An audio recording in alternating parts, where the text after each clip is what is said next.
The winter of 1887 was the harshest the Colorado Rockies had seen in decades. As the Northern Pacific locomotive trudged through the mounting snowdrifts, its whistle piercing the frigid air, none of its passengers could have predicted how this journey would forever alter the course of two strangers' lives. A desperate young widow carrying not just the weight of her unborn child, but the burden of poverty and grief. A Cherokee hunter, tracking game through the storm, following ancestral paths through mountains that held no mercy for the unprepared. Their paths would cross in the most unlikely of circumstances, a chance encounter born of cruelty that would spark an unexpected bond stronger than the blizzard that threatened to claim them both. Before we jump back in, tell us where you're tuning in from. And if this story touches you, make sure you're subscribed, because tomorrow I've saved something extra special for you. Eliza Harmon clutched her thin shawl tighter around her shoulders, trying desperately to shield herself from the biting cold that seeped through the train car's poorly sealed windows. Her fingers, red and nearly numb, absent-mindedly traced circles over the small, firm swell of her belly. 5 months along now, the last living piece of Thomas she had left in this world. The Sierra Pass Railroad didn't typically run this route in January, but the mining companies had paid handsomely to ensure supplies and workers could reach the boomtown of Silverdale before the mountain passes became completely impassable. Eliza had used nearly every penny she had to her name to secure passage on this train, a desperate gamble to reach her cousin Sarah in Denver before her condition made travel impossible. Thomas had been dead just 3 months. The mine collapse had taken him and 11 other men in an instant, leaving Eliza alone in a town that offered little charity to the widows it created with such regularity. She'd received no compensation. The mining company claimed Thomas had been working against regulations, though the other miners whispered it was a faulty support beam that had given way. "Tickets, ma'am!" The conductor's gruff voice startled her from her thoughts. He was a broad-shouldered man with a neatly trimmed mustache, his uniform pressed despite the harsh conditions of the journey. His eyes narrowed as they settled on her. Worn dress and the small bundle of possessions tucked beneath her seat. Eliza's heart sank as she reached into her pocket. The ticket she'd purchased should have been there. She remembered holding it tightly in her hand as she boarded. But as her fingers searched frantically, finding only loose threads and empty space, panic rose in her throat. I had it when I boarded, sir. It must have fallen out," she stammered, her voice barely audible over the rumbling of the train's wheels against the tracks.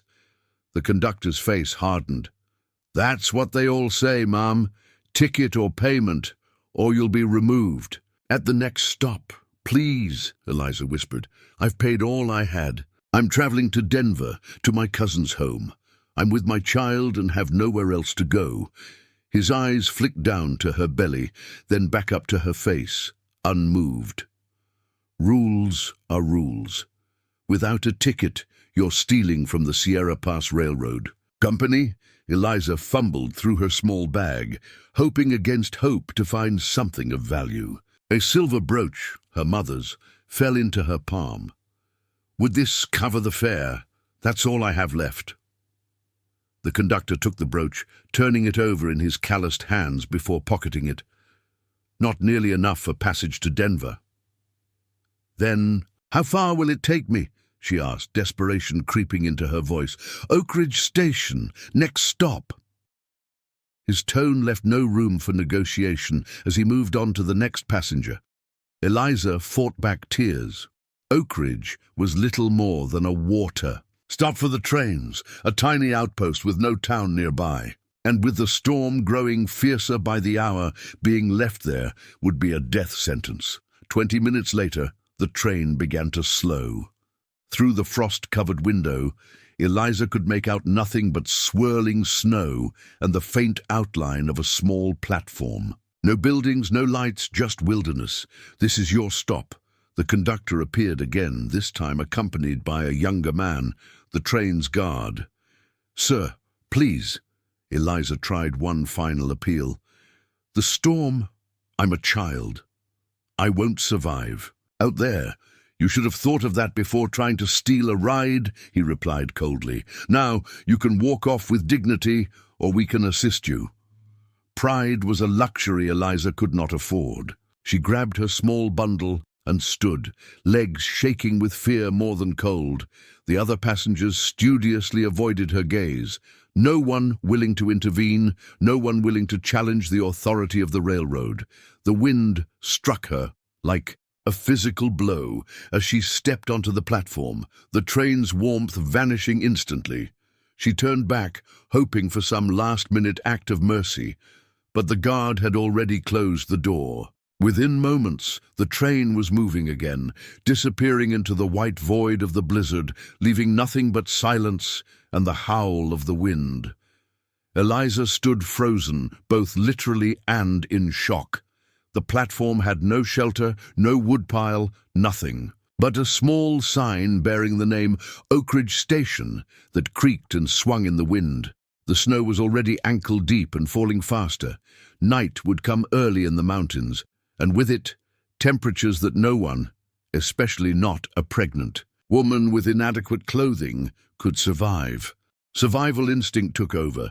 There had to be something, some direction, some shelter. The railroad tracks disappeared into the forest to the east and west. To the north rose the imposing peaks of the Rockies, impassable in this weather. The only option was south, where the land seemed to slope downward into a valley of pine forest. Drawing her shawl over her head and clutching her bundle to her chest, Eliza stepped off the platform and into the wilderness. The first half hour was pure determination. Each step sank deeper into the accumulating snow, and the wind seemed to change direction constantly, always finding a way to cut through her thin clothing. But Eliza kept moving, one foot in front of the other, focusing on the rhythm of her steps rather than the growing numbness in her extremities. An hour in, exhaustion began to set in. The adrenaline of her ordeal on the train had worn off, replaced by a bone-deep fatigue that made each step more difficult than the last. The forest had grown denser, providing some shelter from the wind, but making navigation nearly impossible in the fading light. It was then that she felt it, a flutter, a small movement within her womb, the baby, her child, Thomas's child. The tiny reminder of life jolted her forward with renewed purpose. She wasn't just fighting for herself anymore. As twilight descended, transforming the white landscape into deepening shades of blue and grey, Eliza spotted a large fallen pine, its massive trunk creating a small windbreak against the storm. It wasn't much, but it was the first potential shelter she'd encountered.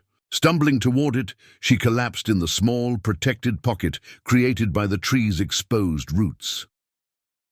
The relative stillness was a momentary relief, but Eliza knew it wouldn't be enough. Without fire, without proper shelter, the night would claim her and her unborn child. The knowledge should have brought despair, but instead it brought clarity. She couldn't stay here. She had to keep moving until she found real shelter or help. Rising on legs that threatened to buckle beneath her, Eliza pressed on into the deepening gloom. Benjamin Wolfe had been tracking the elk for 3 days. The massive bull had led him far from his usual hunting grounds, deep into territory that even the Cherokee rarely ventured during winter.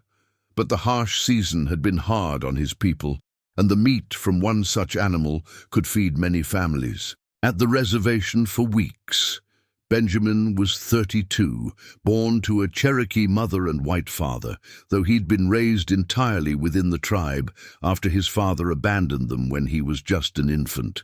He learned the traditional ways of hunting and tracking from his grandfather, skills that had served him well as the tribe's fortunes diminished with each passing year and each broken government promise.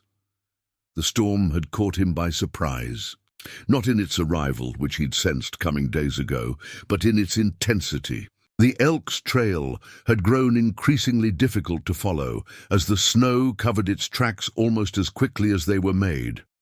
By mid-afternoon, Benjamin had made the reluctant decision to abandon the hunt and find shelter until the worst of the blizzard passed. He knew these mountains well enough to understand that open areas were death traps in such weather.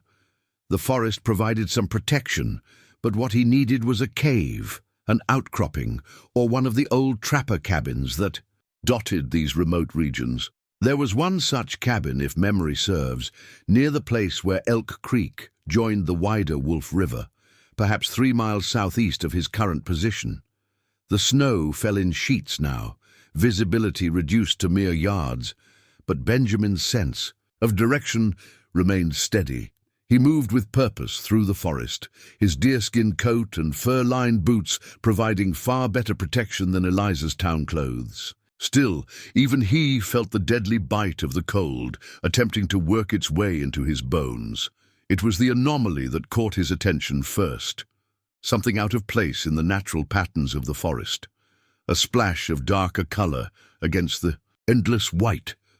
Benjamin paused, narrowing his eyes against the swirling snow. There, perhaps 50 yards ahead, something was moving. Something that didn't belong in these woods. Instinct told him to approach with caution. Predators grew desperate in such weather, and wounded animals were unpredictable. But as he drew closer, the shape resolved itself into something entirely unexpected, a human figure stumbling blindly through the deepening snow. Benjamin quickened his pace, closing the distance rapidly. It was a woman, he realized with shock. A white woman here, miles from any settlement in the middle of a killing blizzard. She moved like someone in the final stages of cold exposure, uncoordinated, lurching, barely staying upright. "Hello?" he called out, his voice nearly swallowed by the wind. "Stop! Stay where you are!" The figure turned toward his voice, revealing a face so pale it nearly matched the snow, lips tinged an alarming shade of blue. Her eyes, wide with a mixture of fear and desperate hope, locked onto his for just a moment before she crumpled forward, into the snow. Benjamin reached her in seconds, turning her carefully onto her back. She was young, perhaps in her early 20s, and as he moved to lift her, he noticed the swell of her abdomen beneath her inadequate clothing. Pregnant. The realization sent a surge of urgency through him. Not one life at stake, but 2. He checked quickly for obvious injuries, but found none. Just the deadly cold that had nearly claimed her. Without hesitation, Benjamin shrugged off his outer coat and wrapped it around her, then gathered her into his arms. She weighed almost nothing, a fact that concerned him almost as much as her pallor. Preparing and narrating this story took us a lot of time, so if you are enjoying it, subscribe to our channel. It means a lot to us. Now back to the story. "Can you hear me?" he asked, his face close to hers to be heard over the storm. "I'm going to help you. There's shelter not far from here." Her eyelids fluttered, a faint moan escaping her blue lips. It wasn't much, but it told him she was still alive, still fighting.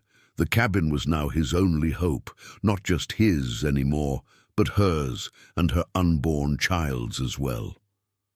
Benjamin adjusted his grip on the woman and set off at the fastest pace he dared, hyper-aware of the precious burden in his arms and the rapidly fading daylight. The storm seemed to fight him with every step, the wind changing direction to always be in his face, the snow deepening treacherously beneath his feet.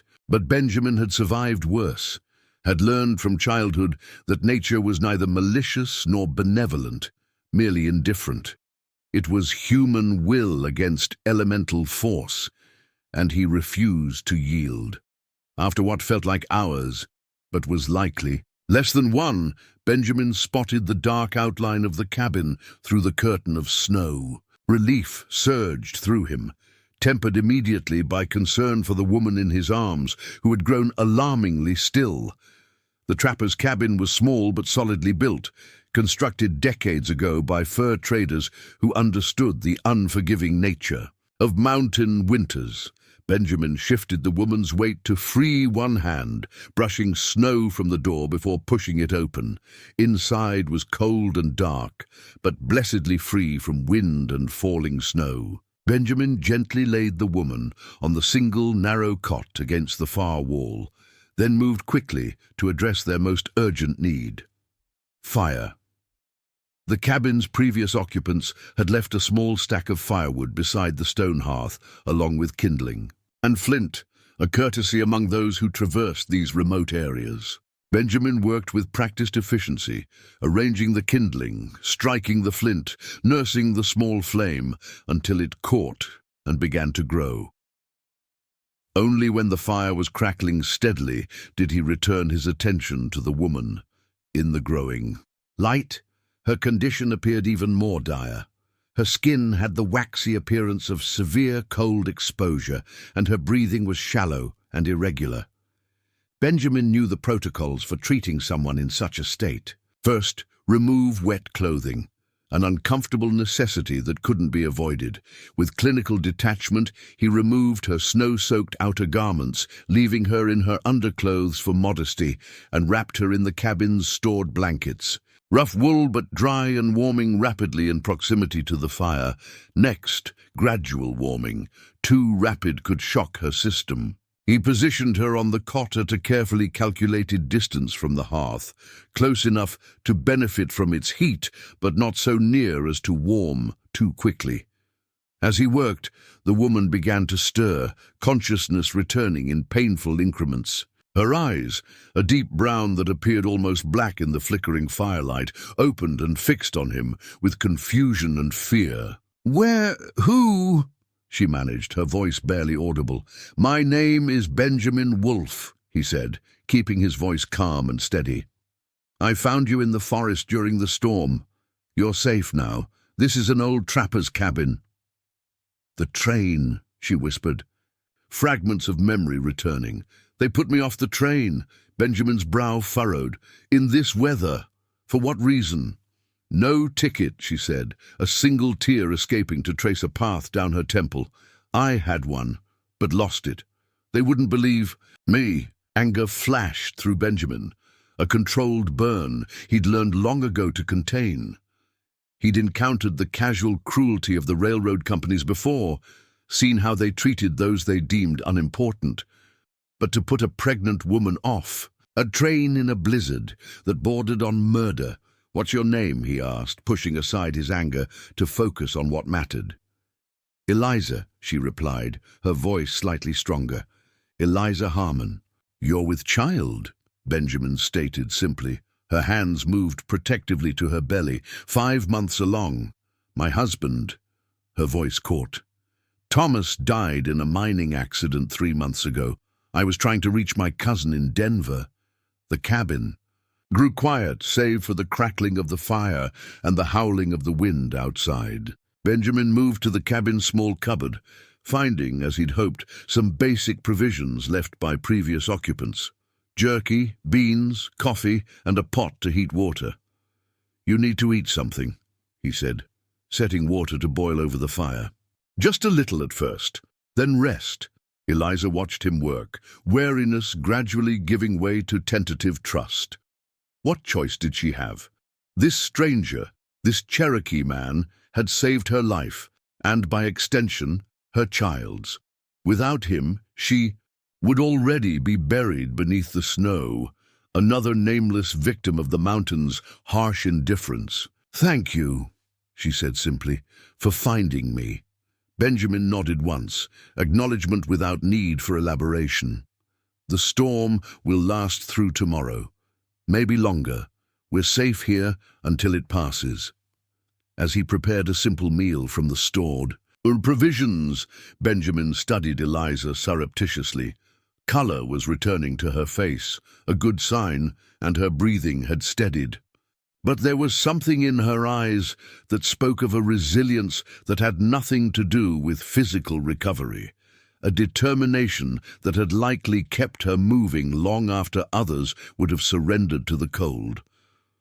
Outside, the blizzard raged on, snow piling higher against the cabin's walls, wind finding the smallest gaps between logs to whistle through. But inside, a fragile sanctuary had formed. Two strangers brought together by circumstance, facing a long night in a wilderness that forgave no mistakes. As darkness claimed the world beyond their shelter, neither could guess how their unexpected meeting would change the course of their lives, nor the challenges that awaited them when the storm finally cleared. Dawn arrived as a subtle lightening of the gloom, the blizzard showing no signs of abating. Benjamin had maintained the fire through the night, alternating between light sleep and vigilance. Eliza had fallen into an exhausted slumber shortly after consuming a small amount of food, her body desperately working to recover from its ordeal. As morning light filtered weakly through the cabin's single small window, Benjamin rose quietly to check their supplies. The previous occupants had left enough firewood to last perhaps 2 more days if they were careful. The food situation was more concerning. Enough for several meals, but not for an extended stay.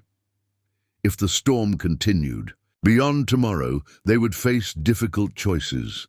A soft sound from the cot drew his attention. Eliza was awake, watching him with eyes more alert than they had been the previous evening. "How long have I been asleep?" she asked, pushing herself up to sitting position, the blankets clutched protectively around her. "Nearly 12 hours. Benjamin replied, adding wood to the fire. "Your body needed it." Eliza's hand moved instinctively to her abdomen. "The baby. I felt it move during the night. I think we're all right." Benjamin nodded, relief visible in the slight relaxation of his shoulders. "That's good. Are you hungry? There's not much, but we should keep your strength up." "Yes, thank you." Her voice was stronger today, though still carrying the weight of her recent trauma, as Benjamin heated water for coffee and prepared a meager breakfast of jerky and dried beans softened overnight. Eliza took stock of her surroundings. The cabin was small but sturdy, perhaps 15 feet square, with rough-hewn log walls chinked with mud and moss. Besides the cot where she lay, there was a small table with a single chair, shelves holding a few tools and supplies, and the stone hearth that dominated one wall. "Have you been out here hunting?" she asked, accepting a tin cup of strong black coffee with gratitude. Benjamin nodded. "Tracking an elk. My people at the reservation could use the meat." "You live on a reservation. Which tribe?" Eliza found herself genuinely curious, her knowledge of native peoples limited to what she'd read in newspapers, usually accounts of conflicts or treaties, rarely the day-to-day realities. "Cherokee," he replied. "Eastern Band. Many of our people walked the Trail of Tears to Oklahoma, but some remained in the mountains, hiding until the soldiers left. My grandfather was one of them." Eliza absorbed this information silently. The Trail of Tears. She'd heard of it, though details were sparse in the history books she'd studied. A forced migration, thousands dead. Yet here sat a descendant of those who had resisted, who had survived against all odds, just as she now fought to survive. "And now?" she asked. "Now we live where the government tells us to live, on land they decide is worthless enough to give us." There was no bitterness in his tone, just a simple statement of fact. "I hunt, I trap, I trade. Some of our young men work for the railroads or in the mines." The mention of mines brought Thomas sharply back to Eliza's mind.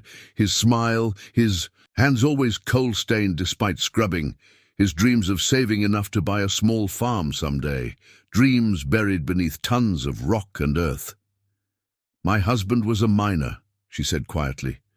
"In Silverdale." There was a collapse. Benjamin met her eyes across the small space. "I'm sorry.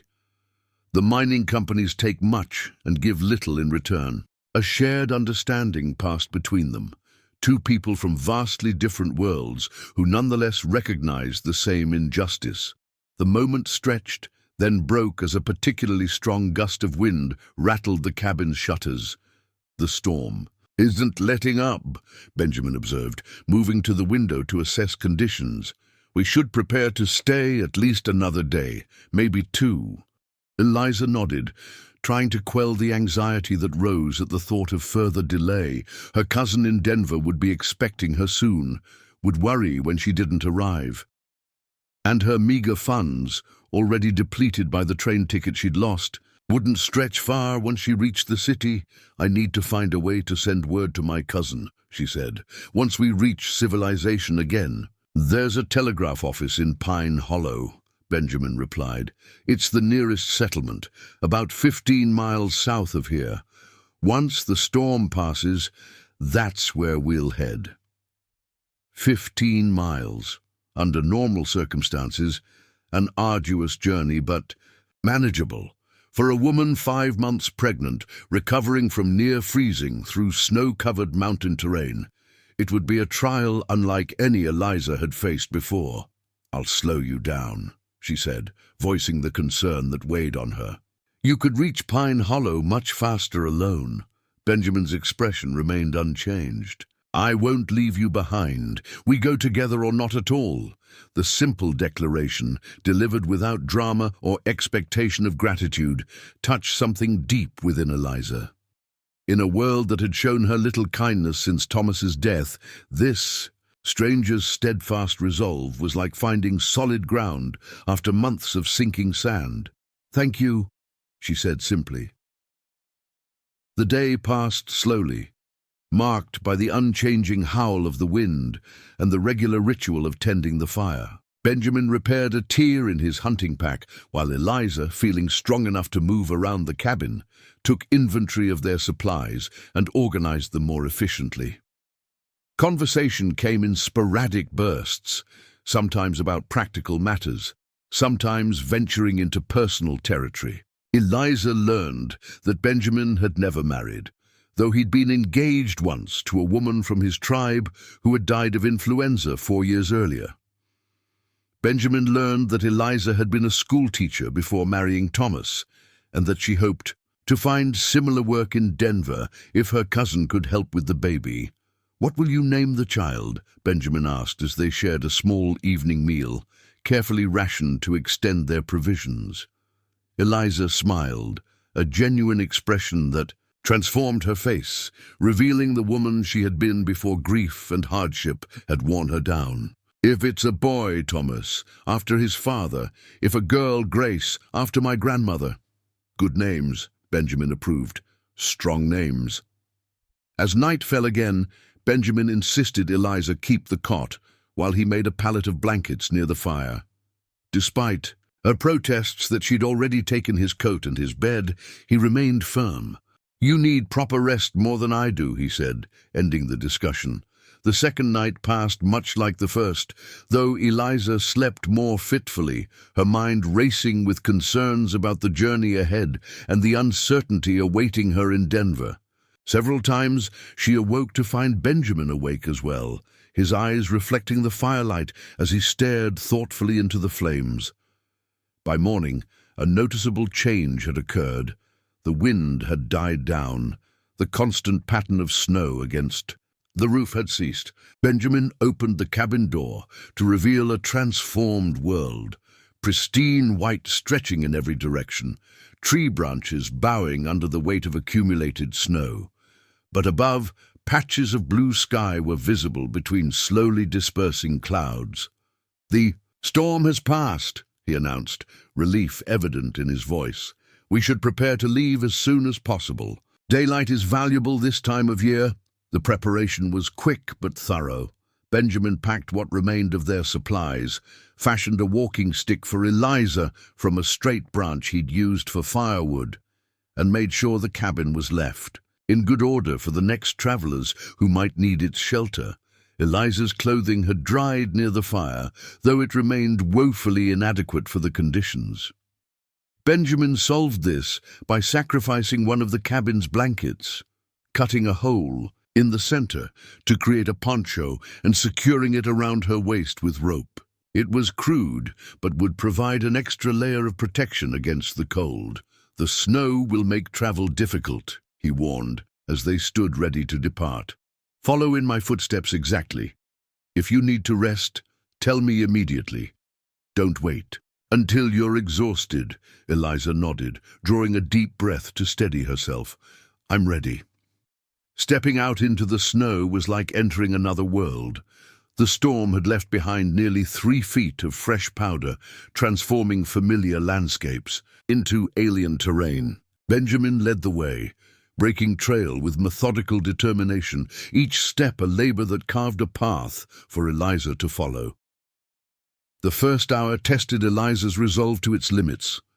Every muscle protested, her lungs burned with each breath of frigid air, and her feet, protected only by her town boots, quickly grew numb despite the extra socks Benjamin had insisted she wear. But she pressed on, focusing on placing each foot exactly where Benjamin had stepped before her. Their progress was agonizingly slow, perhaps a mile in that first hour, but steady. Benjamin set a sustainable pace, aware that speed mattered less than endurance. He stopped often, ostensibly to check their direction or listen for signs of wildlife, but Eliza suspected these pauses were as much for her benefit as for any practical purpose.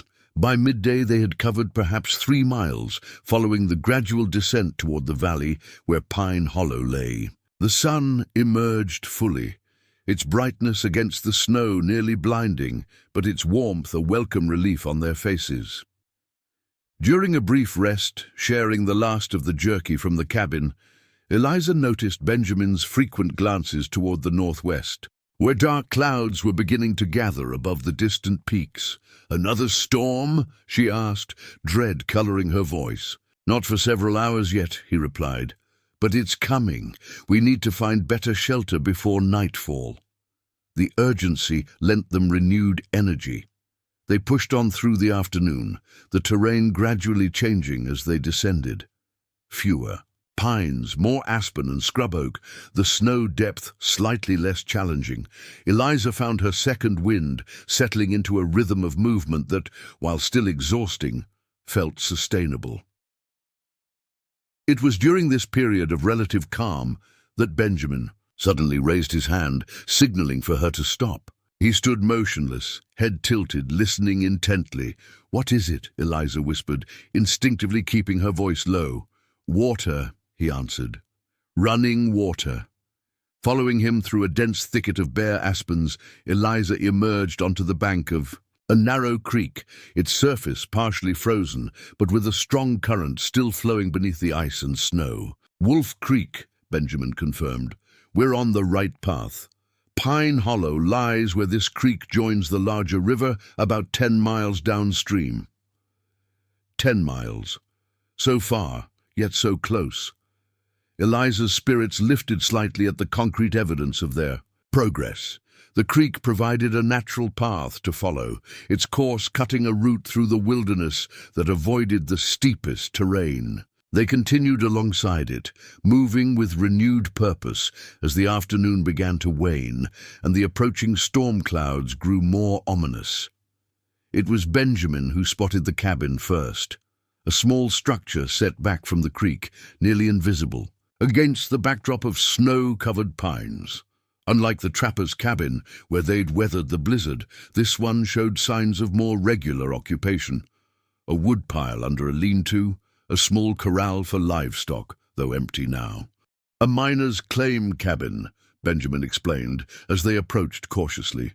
"Used during prospecting season, probably empty now in winter." He was right. The cabin was unoccupied, though better furnished than their previous shelter. A proper bed instead of a cot, a table with 2 chairs, a cast-iron stove rather than an open hearth, and shelves stocked with basic provisions. "Should we stay?" Eliza asked, torn between relief at finding shelter and concern about using someone else's property. "We have no choice. The storm will hit within hours," Benjamin replied, already moving to light the stove. "Prospectors understand mountain survival. No one would begrudge shelter in these circumstances." As Benjamin prepared the cabin, Eliza explored its single room, finding small comforts that seemed luxurious after their journey, a basin for washing, a shelf of books, even a small mirror hanging on one wall. She caught sight of her reflection and barely recognized herself. Face wind-burned and chapped, hair tangled beneath her makeshift head covering, eyes bright with exhaustion and determination. 5 days ago, she had been a pregnant widow on a train, hoping for nothing more than safe passage to her cousin's home. Now she was a survivor, navigating a wilderness she'd never imagined with the help of a man who, by all social conventions, should have been a stranger to her world. Yet here they were, bound together by circumstance and mutual need. "There's plenty of food here," Benjamin called, breaking into her thoughts. "Beans, rice, salt pork. We won't go hungry tonight." The simple pleasure of a hot meal cooked on a proper stove lifted both their spirits. As they ate, sitting at the table like civilized people rather than huddled near a fire, Eliza felt a moment of normalcy that had been absent since Thomas's death. "How much farther to Pine Hollow?" she asked, savoring the last bite of her meal. "If the weather holds, we could reach it by tomorrow afternoon," Benjamin replied. "But this storm may delay us." As if in response to his words, the wind picked up outside, whistling around the cabin's corners. The approaching front had arrived, bringing with it not snow this time, but a freezing rain that drummed against the roof and windows. "Ice storm," Benjamin observed grimly. "Worse than snow for traveling. Everything becomes treacherous." The change in weather confined them to the cabin, but with adequate supplies and a solid roof overhead, their situation was far less precarious than it had been. Benjamin spent the evening checking their gear and planning their route for the next day, while Eliza, finding needle and thread among the cabin's provisions, set about repairing tears in their clothing. As night settled fully around them, a comfortable silence filled the small space, the kind that exists between people who have faced danger together and emerged stronger for it. Eliza realized that despite the circumstances, despite the uncertainty that still lay ahead, she felt safe in Benjamin's presence, not just physically protected, but understood in a way few people had ever truly understood her. The miner's cabin had only one bed, but it was large enough that Benjamin suggested they share it, placing a blanket down the middle as a symbolic division. Eliza, too exhausted to argue and trusting him completely by now, agreed without hesitation. As they lay in the darkness, listening to the ice pellets striking the roof, Eliza's thoughts drifted to Pine Hollow and what awaited them there. Would the townspeople be welcoming to a Cherokee man accompanying a white woman? Would there be a way to send word to her cousin? Would she find the means to continue her journey to Denver? "Benjamin," she said softly, unsure if he was still awake. "Yes?" His voice came from the darkness beside her. "What will you do after we reach Pine Hollow?" The silence stretched long enough that Eliza thought he might not answer. "Return to the reservation, eventually," he finally replied. "But first, make sure you're safely on your way to Denver." The simple declaration of commitment touched her deeply. "You've already done so much. You don't need to—" "I know," he cut her off gently. "But I will." Another silence fell between them, filled with unspoken thoughts and growing awareness of a connection neither had anticipated. Outside, the storm intensified, ice giving way to heavy snow once more, nature's reminder of how tenuous their safety remained in this harsh landscape. For now, though, they were sheltered, fed, and resting. Tomorrow would bring new challenges, new decisions, as they continued their journey toward Pine Hollow, a journey that had started in desperate circumstance, but was evolving into something neither could have predicted. As sleep claimed them both, the storm raged on, painting the wilderness white once more, covering their tracks and transforming the world anew. In the morning, they would face that changed landscape together, two unlikely companions bound by something stronger than mere survival. Morning brought an unexpected gift, Clear skies and sunshine that transformed the ice-coated world into a glittering spectacle. Every branch, every surface was encased in a thin layer of ice that caught the light and scattered it in rainbow prisms across the snow. "Beautiful," Eliza murmured as she stood in the doorway of the miner's cabin, "but treacherous." Benjamin nodded. As he checked the state of the trail, "The sun will help. By midday, the worst of the ice should melt. We'll leave then." The delay was frustrating but necessary. Attempting to navigate the ice-slicked terrain now would risk injuries they couldn't afford. They used the morning hours to prepare. Benjamin reinforced Eliza's makeshift boots with strips of leather from an old saddle he found in the cabin's lean-to, while Eliza packed food for their journey, selecting items that would travel well and provide sustenance. By noon, as Benjamin had predicted, the sun had softened the ice's grip on the landscape. Water dripped from tree branches, and patches of ground emerged where the sunshine had melted through the snow. They set out following Wolf Creek's meandering path, now moving more swiftly than before, driven by the knowledge that Pine Hollow and civilization lay just hours ahead. "Tell me about your cousin in Denver," Benjamin said as they navigated a particularly steep embankment. The conversation served dual purposes, distracting Eliza from the physical strain and learning more about her plans. "Sarah married a shopkeeper," Eliza explained, her breath forming clouds in the cold air. "They have 2 children and a home with a spare room. She wrote after Thomas died, offering shelter until I could find my footing again. And after the baby comes..." Eliza's hand instinctively moved to her growing belly. "I was a teacher before. I married. With Sarah's help watching the child, I hope to find a position again." Benjamin considered this quietly. "Teaching is honorable work." "What about you?" Eliza asked. "What is waiting for you at the reservation?" A complicated expression crossed his face. "Responsibilities. My mother is aging. As her only son, her care falls to me, and the younger hunters look to me for guidance." Eliza sensed there was more, something left unsaid about his place in the tribe, about expectations that weighed on him. But she didn't press.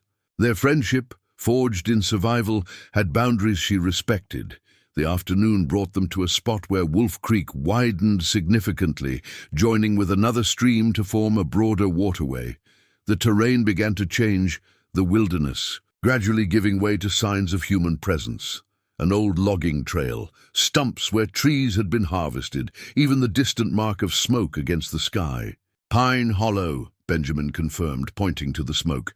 "Perhaps 2 more hours' walk." Their pace quickened with renewed determination.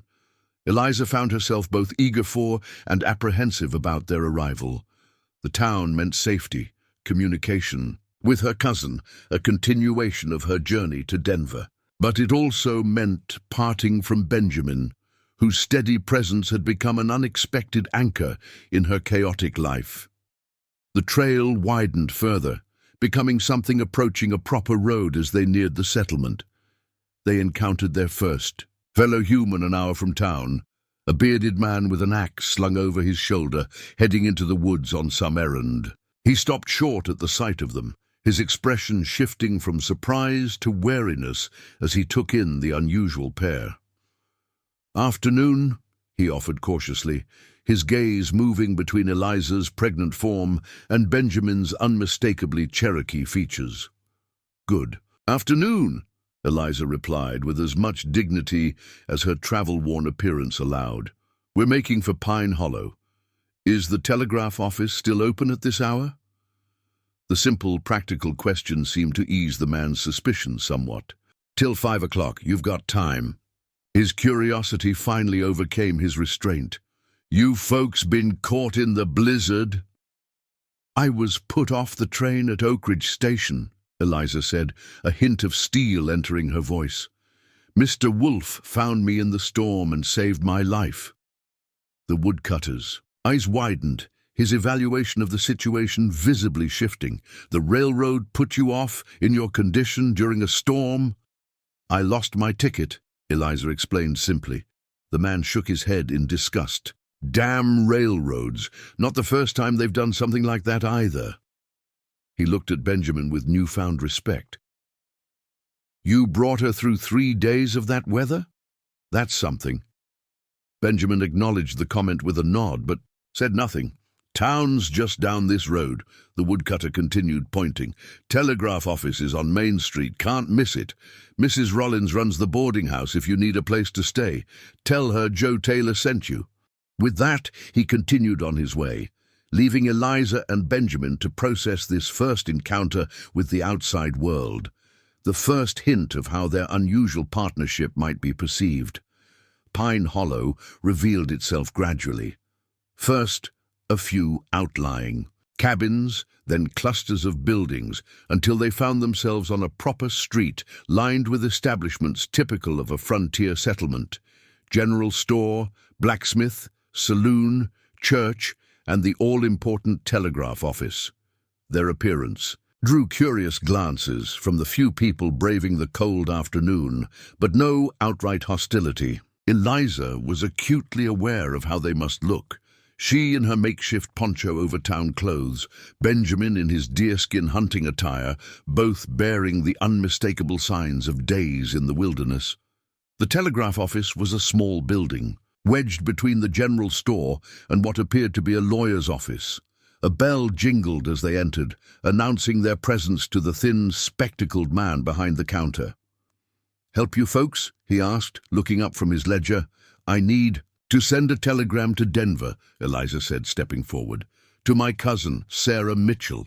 While Eliza composed her message, a brief explanation of what had happened and when she hoped to arrive in Denver, Benjamin stood quietly by the door, observing the rhythms of the town through the window.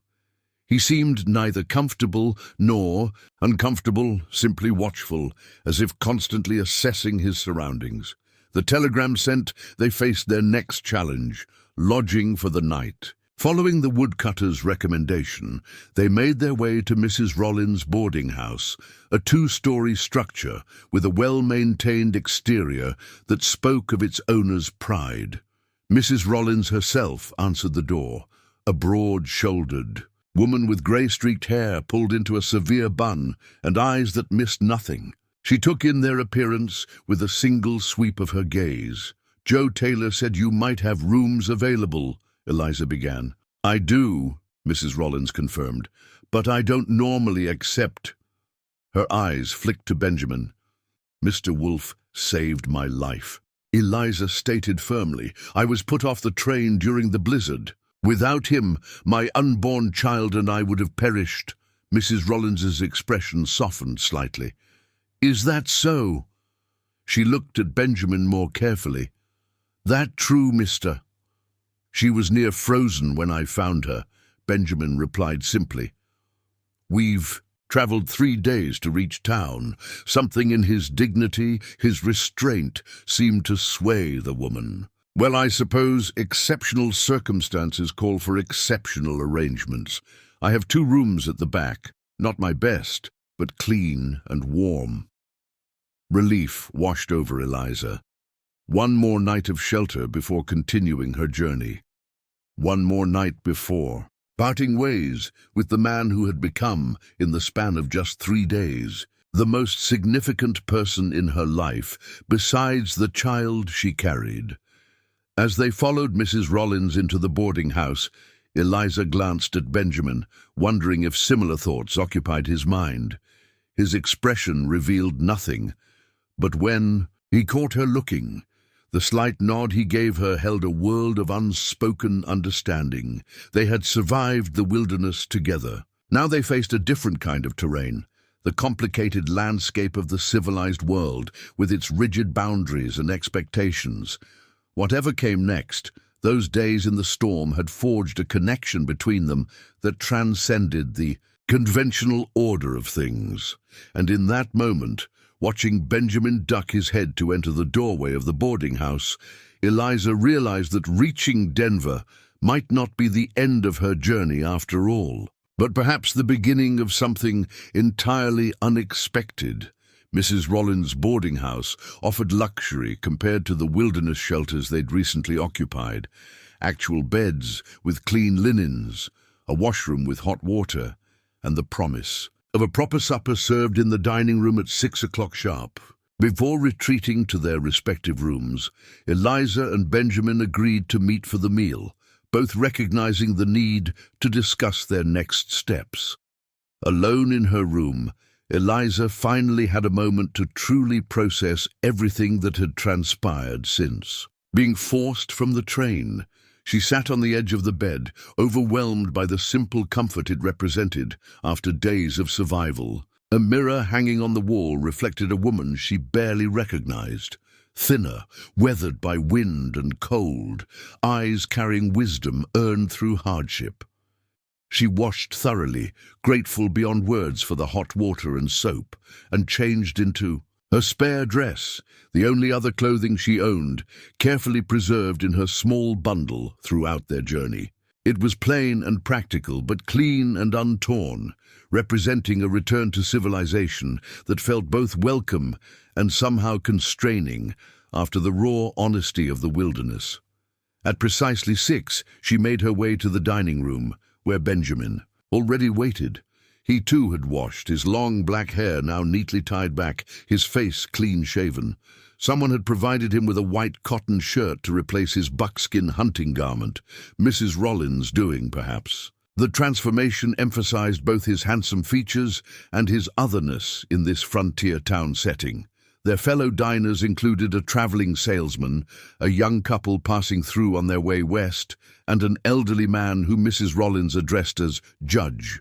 Curious glances were cast in their direction, but the boarding house proprietress had evidently shared something of their story, as the reactions held more respect than suspicion. The meal was simple but abundant. Roast chicken, potatoes, fresh, bread and preserved vegetables.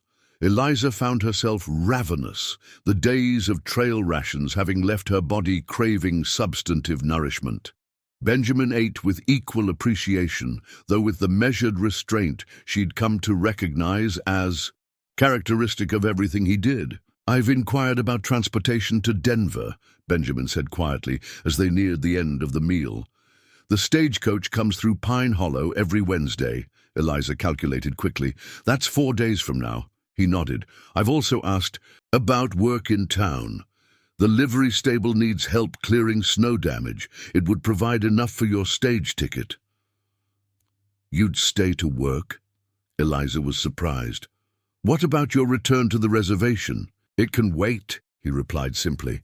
The matter-of-fact way he reorganized his own priorities to accommodate her needs touched Eliza deeply. No one since Thomas had shown such consideration for her welfare, and even Thomas had sometimes been too consumed by dreams of mining riches to see the practical challenges she faced. "I received a reply from my cousin," she said, changing the subject to process her emotions. "She was relieved to hear I'm safe and still welcomes me to Denver." Benjamin nodded, his expression revealing nothing of his thoughts about her eventual departure. "Good. You'll have a place to go."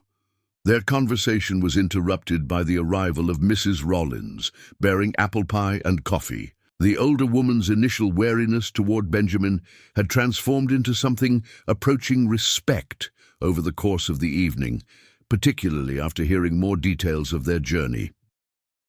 "Judge Foster here says the railroad company ought to face consequences for putting you off that train," she announced, setting pie before them. "Says it's criminal negligence, exposing a pregnant woman to deadly conditions over a lost ticket." The elderly man at the end of the table nodded gravely. "Indeed, the Sierra Pass Railroad has been taking liberties with passenger safety for years. I'd be willing to draft a formal complaint if you're interested, Mrs. Harmon." Eliza hadn't considered legal action. Her focus had been purely on survival, then on reaching Denver. "I wouldn't know how to pursue such a thing," she admitted. "That's what courts are for, my dear," Judge Foster replied. "And I was presiding over cases in Colorado Territory before it was even a state. The railroad might offer a settlement rather than face public scrutiny. The possibility of financial compensation, money that could provide security for her and her child, was compelling. But it would mean remaining in Pine Hollow longer, delaying her journey to Denver. Could such a complaint be resolved quickly? She asked. I could have papers served to their regional office by tomorrow, Judge Foster said. Their response would determine the timeline. Could be days, could be weeks. Weeks. Eliza exchanged a glance with Benjamin, whose face remained impassive, but whose eyes communicated understanding of her dilemma. Think on it, the judge advised. No need to decide tonight. As the evening concluded and the diners dispersed, Eliza and Benjamin found themselves alone in the small sitting room adjacent to the dining area. A fire crackled in the hearth, casting flickering light across their faces as they sat in companionable silence, each absorbed in their own thoughts. What will you do? Benjamin finally asked, his deep voice barely audible above the fire's gentle popping. Eliza sighed. I don't know. The money would help tremendously with the baby coming, but waiting here, alone. She trailed off, realizing what she'd revealed. You wouldn't be alone, Benjamin said. I would stay. The simple declaration hung in the air between them, carrying implications neither was prepared to fully articulate. Eliza studied his face in the firelight, the strong profile, the quiet dignity, the eyes that had witnessed her at her most vulnerable and never once judged. Why? She asked softly. You've already done more than anyone could expect. Your family is waiting, your responsibilities— Some responsibilities find us, he interrupted gently. We don't choose them. The words resonated with Eliza's own experience of unexpected motherhood, of widow's grief, of survival against impossible odds. Choice had seemed a luxury beyond her reach for so long. Yet here, now, she faced a genuine decision about her path. Forward, I think, she said slowly, I should speak with Judge Foster tomorrow, learn more about what this legal action would entail. Benjamin nodded, accepting her decision without commentary. The livery stable owner expects me at dawn. I'll see you at breakfast? Yes, she replied. And Benjamin, thank you for everything. The words were woefully inadequate for what she truly meant, but his slight nod told her he understood what remained unspoken between them. Morning brought clarity and purpose. Over breakfast, hearty fare of flapjacks, bacon and strong coffee, Eliza informed Benjamin of her decision to pursue the complaint against the railroad. Judge Foster had arranged to meet her at 10 o'clock to begin the formal process. It's the right choice, Benjamin said. Not just for you, but for others who might face similar treatment. His approval strengthened her resolve. After breakfast, they parted ways. Benjamin to the livery stable, Eliza to prepare for her meeting with the judge. The separation, brief, as it would be, felt strangely significant after days of constant proximity and shared survival. Judge Foster's temporary office was a small room above the town's only law practice. Despite its modest size, it exudes an air of authority. Leather-bound law books lining the shelves, certificates of legal qualification hanging on the walls, a substantial desk commanding the center of the space. The judge himself was efficiently personified, taking Eliza's detailed account of events, asking precise questions about times, locations, and the exact words exchanged with the conductor. His pen scratched across official-looking documents as she spoke. The crucial elements here, he explained, are that you had purchased a ticket, that the conductor seized valuable property, your mother's brooch, as partial payment, and that he then knowingly abandoned you in life-threatening conditions despite your visible pregnancy. Eliza nodded, the recounting stirring fresh anger at how carelessly her life had been endangered. What happens next? She asked. I'll have these papers delivered to the railroad's regional office in Mesa Junction, Judge Foster explained. By law, they must respond within 5 business days. Based on similar cases I've overseen, they'll likely send a representative to either dispute your claim or negotiate a settlement.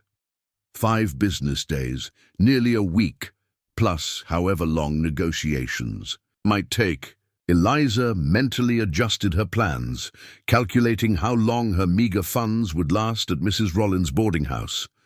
As if reading her thoughts, Judge Foster added, "There's no fee for my services, Mrs. Harmon.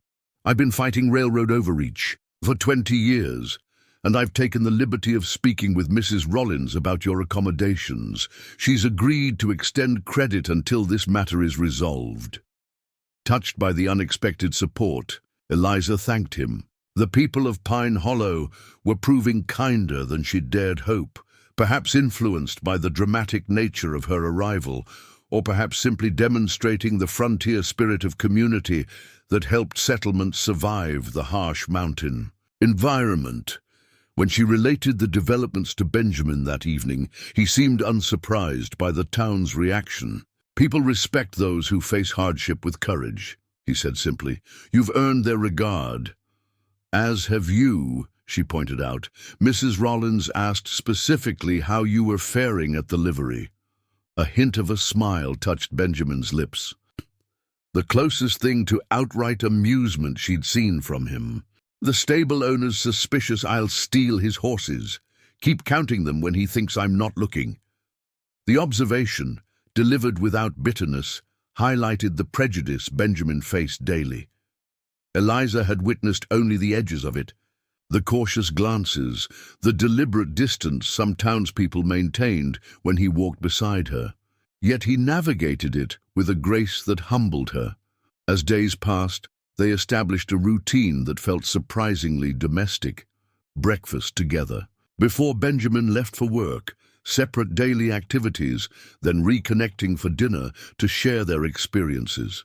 Eliza spent her time either resting, as her pregnancy demanded, or making herself useful around the boarding house, helping Mrs. Rollins with cooking and mending to offset the generosity being shown to her. The arrangement gave her time to observe Pine Hollow more carefully, to recognize its potential as something more than a temporary stopping point. The town had a small schoolhouse, currently closed for winter break, its teacher having departed the previous month for family reasons back east. Several mothers lamented this fact to Eliza when they learned of her teaching background. "We've got 15 children with nothing to occupy them until spring term," one woman explained during a chance meeting at the general store. "The school board's desperate to find even a temporary replacement." The information lingered in Eliza's mind, connecting with other observations. The town's lack of medical expertise beyond a self-trained healer who doubled as the barber. The growing population as mining operations expanded in the surrounding mountains. The strategic location along transportation routes that would only become more vital as the West developed. Pine Hollow was a town with a future. Whether it could be her future remained uncertain. On the 5th day after Judge Foster filed the complaint, word came that a railroad representative would arrive on the afternoon train. The news spread quickly through the small community, generating excitement disproportionate to the actual event. Though Eliza understood that in frontier towns, any break from routine became social entertainment. The railroad man who stepped onto Pine Hollow's small platform was exactly as she had imagined. Middle-aged, portly, expensively dressed, with the confident bearing of someone accustomed to having his way. He introduced himself to Judge Foster, who had come to meet the train, as Edmund Hargrove, legal counsel for Sierra Pass Railroad. Their initial meeting was scheduled for 3 o'clock at the town hall, a grand name for what was essentially a large community room attached to the church. By 2:30, the room was filled with spectators, Pine Hollow's citizens, having abandoned their usual afternoon activities to witness what promised to be the most interesting event of the month. Benjamin sat quietly in the back row, his presence a grounding force for Eliza as she took her place beside Judge Foster at a table facing Mr. Hargrove. The railroad representative surveyed the crowded room with obvious displeasure, having clearly anticipated a private negotiation rather than a public spectacle. "This is highly irregular," he protested to Judge Foster. "Such matters are typically handled with discretion." "Nothing in the law requires privacy," the judge replied pleasantly, "and Mrs. Harmon's ordeal has naturally garnered community interest." Recognizing the tactical disadvantage, Hargrove shifted approach. "Mrs. Harmon," he addressed her directly, "the Sierra Pass Railroad extends sincere regret for any discomfort you experienced. Our conductor was following standard protocol for passengers unable to produce tickets, but perhaps showed insufficient judgment regarding the weather conditions. The careful wording, discomfort rather than life-threatening abandonment, insufficient judgment rather than criminal negligence, revealed the company's strategy to minimize the incident." "Mr. Hargrove," Eliza replied, her voice steady. "Despite her racing heart, I was 5 months pregnant and left at an unmanned station in a blizzard. Without Mr. Wolf finding me by chance, I would have died, as would my unborn child." "Discomfort seems an inadequate description." A murmur of approval rippled through the audience. Hargrove's expression soured slightly as he realized the public sentiment was firmly against him. "Nevertheless," he continued, "the company is prepared to offer compensation in the amount of $50, along with a ticket to Denver, in exchange for releasing all claims against Sierra Pass Railroad." Judge Foster leaned forward. "That seems rather modest, given the circumstances, Mr. Hargrove. Mrs. Harmon's life was endangered, not to mention her unborn child. And there's the matter of her mother's brooch, confiscated by your conductor." A brooch was offered as payment," Hargrove countered. "Company policy allows conductors to accept valuables in lieu of cash." "At fair value," Judge Foster pointed out. "I'd be interested to know if the railroad recorded that brooch at anything approaching its true worth, or if it was recorded at all." The implication of potential theft by the conductor struck home. Hargrove shifted uncomfortably in his chair. "Perhaps we could discuss a more appropriate figure."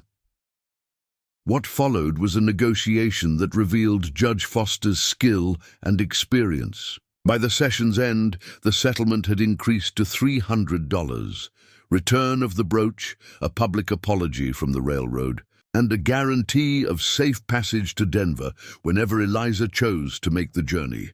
As the meeting concluded and the townspeople dispersed, discussing the excitement in animated groups, Eliza found herself surrounded by well-wishers, women who had been strangers days ago, now embracing her like a longtime friend, men tipping their hats respectfully, children staring in awe at the woman who had faced down the mighty railroad. Through it all, Benjamin remained slightly apart, observing, with quiet satisfaction, but never inserting himself into her moment of triumph. Only when the crowd thinned did he approach, his expression warm, despite his reserved demeanor. "You found your voice," he said simply. "I had good teachers," she replied. "Survival teaches courage." They walked back to the boarding house together, the setting sun painting Pine Hollow in golden light that seemed to transform the modest frontier settlement into something almost magical. Or perhaps, Eliza reflected, it was her perspective that had transformed, allowing her to see possibilities where before she had seen only temporary shelter. That evening, as they sat together on the boarding house porch despite the cold, watching stars emerge in the darkening sky, Eliza finally voiced the thoughts that had been taking shape since her arrival in Pine Hollow. "I'm considering staying," she said quietly. "At least for a while. The settlement money would allow me to rent a small house. The school needs a teacher, and when the baby comes—" She trailed off, uncertain how to express the rest. Benjamin was silent for a long moment, his gaze fixed on the distant mountains. "Pine Hollow is a good town," he finally said. growing, with good people. Would you? Eliza hesitated, gathering courage. Would you consider staying too? Not at the reservation, but here. The question hung between them, laden with implications. Neither had been ready to acknowledge during their desperate journey through the wilderness. Now, with survival no longer their primary concern, other considerations could finally surface, feelings that had taken root despite the unlikeliness of their connection. Benjamin turned to her, his face solemn in the starlight. "My place in the world has never been firmly set," he said carefully. "Not fully Cherokee, not accepted among whites. I've lived between worlds." "Perhaps that's why you could see me," Eliza said softly. "When I was caught between life and death in that storm, because you understand thresholds." He nodded, the observations striking some deep truth within him. "The reservation has others who can hunt, who can care for my mother, but you..." His words faltered, unused to expressing such thoughts. "I need you," Eliza finished simply, "not just for survival now, but for what comes next." As they sat together under the vast Colorado sky, the impossible distance they had traveled, not just through snow and wilderness, but across the social barriers that should have kept them apart, seemed both miraculous and somehow inevitable. Two people thrown together by circumstance, finding in each other something neither had dared hope to find again, a future worth fighting for. Pine Hollow slept around them, unaware that its newest residents had just made a decision that would bind them to the young town's destiny and to each other through whatever challenges lay ahead. Spring came early to Pine Hollow that year, as if nature itself approved of Eliza and Benjamin's decision to stay. March brought warm Chinook winds that melted the snowdrifts with surprising speed, revealing the first brave shoots of green beneath. By April, the town had transformed. Muddy streets drying, trees budding, residents emerging from winter confinement with renewed energy. Eliza's settlement money from the railroad had allowed her to rent a small two-room cabin on the eastern edge of town. It wasn't much. A main room serving as kitchen and living area, plus a bedroom hardly larger than the bed it contained. But it was the first place that had truly been hers alone since Thomas's death. With Benjamin's help and materials purchased from the general store, she had steadily improved the modest dwelling, adding shelves, patching leaks, and building a small porch where she could sit in the evening with her swollen feet elevated. The pregnancy had progressed well despite the earlier ordeal. Dr. Matthews, a proper physician who visited Pine Hollow monthly from larger Mesa Junction, had examined her and pronounced both mother and child healthy, though he cautioned her to rest more as her July due date approached. Rest, however, proved difficult to prioritize with the demands of her new teaching position. The town council had hired her initially as a temporary replacement, but her obvious competence and the children's enthusiastic response quickly led to an offer of a permanent position, beginning with the fall term after the baby's arrival. For now, she taught from 8 to 3 each weekday in the one-room schoolhouse, guiding 15 students ranging from 6 to 16 years old through a curriculum she'd had to largely develop herself. Benjamin's place in Pine Hollow had evolved. More gradually, his work at the livery stable had expanded to include carpentry for various town projects, hunting to supply the general store with game, and occasional guiding for mining surveyors exploring the surrounding mountains. He'd rented a small room above the blacksmith shop rather than imposing on Eliza's limited space, though he spent most of his waking hours either working around her cabin or sitting with her on the porch, planning for the coming child. Their relationship remained a subject of muted controversy in Pine Hollow. No declarations of romantic intention had been made publicly, yet their evident closeness, a Cherokee man and a white widow, generated whispers. Some residents, like Mrs. Rollins and Judge Foster, had become staunch allies, treating the unusual friendship as natural and worthy of respect. Others maintained a polite distance, civil but wary. A few, particularly newer residents without knowledge of their dramatic history, expressed open disapproval. Eliza and Benjamin weathered it all with the same quiet dignity that had carried them through the wilderness, neither hiding their bond nor flaunting it. What existed between them had been forged in circumstances few could comprehend, a connection transcending conventional societal boundaries. On a warm May evening, Eliza sat correcting student essays on her porch while Benjamin worked nearby, constructing a cradle from pine wood harvested and cured himself. The rhythmic sound of his sanding provided a soothing backdrop to her work until the approach of footsteps drew both their attention. Sheriff Taylor, Joe Taylor's older brother and Pine Hollow's only law enforcement, came into view, his expression serious but not alarming. He nodded to them both, removing his hat as he addressed Eliza. "Evening, Mrs. Harmon." "Wolf." His gaze shifted between them. "Got some news I thought you should hear directly from me, rather than through town." "Gossip?" Eliza set aside her papers, instantly alert. "What is it, Sheriff?" "Railroad conductor named Maxwell was arrested in Denver yesterday." He glanced at Benjamin, who had paused in his work. "Denver authorities connected him to several cases of theft and abandonment of passengers. Your case was mentioned specifically in the warrant." The name stirred painful memories. The cold-eyed man who had put her off the train, who had taken her mother's brooch, who had nearly caused her death with his callous indifference. "What happens now?" she asked quietly. "He'll stand trial," Sheriff Taylor explained. "Judge Foster received a letter requesting your testimony if you're willing. Would mean a trip to Denver next month." Eliza's hand moved automatically to her belly, now prominent enough to make travel uncomfortable at best, potentially dangerous at worst. "The baby is due in July. I don't think traveling in June would be wise." "Thought you might say that." Sheriff Taylor nodded.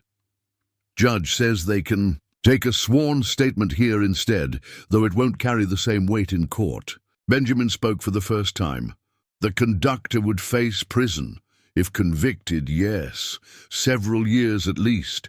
There was a death connected to one of the cases. Elderly man abandoned at a similar remote stop last winter. Body wasn't found until spring thaw. The information settled heavily between them. Justice seemed possible, yet somehow hollow in the face of such needless tragedy.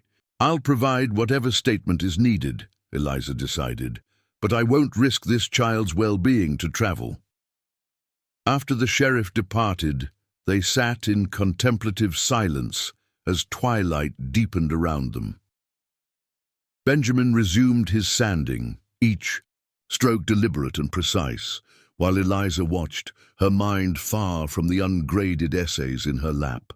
"Does it bring peace?" Benjamin finally asked. "Knowing he faces punishment?" Eliza considered the question carefully. "Not peace exactly, but completion, perhaps, as if a story that began with cruelty might end with justice." Benjamin nodded, understanding her need for narrative closure. Some circles must complete themselves before new ones can begin. The wisdom in his words touched something deep within her. The recognition that her life had moved through distinct chapters, each with its necessary conclusion before the next could commence. Thomas and the mining town belonged to a chapter now closed.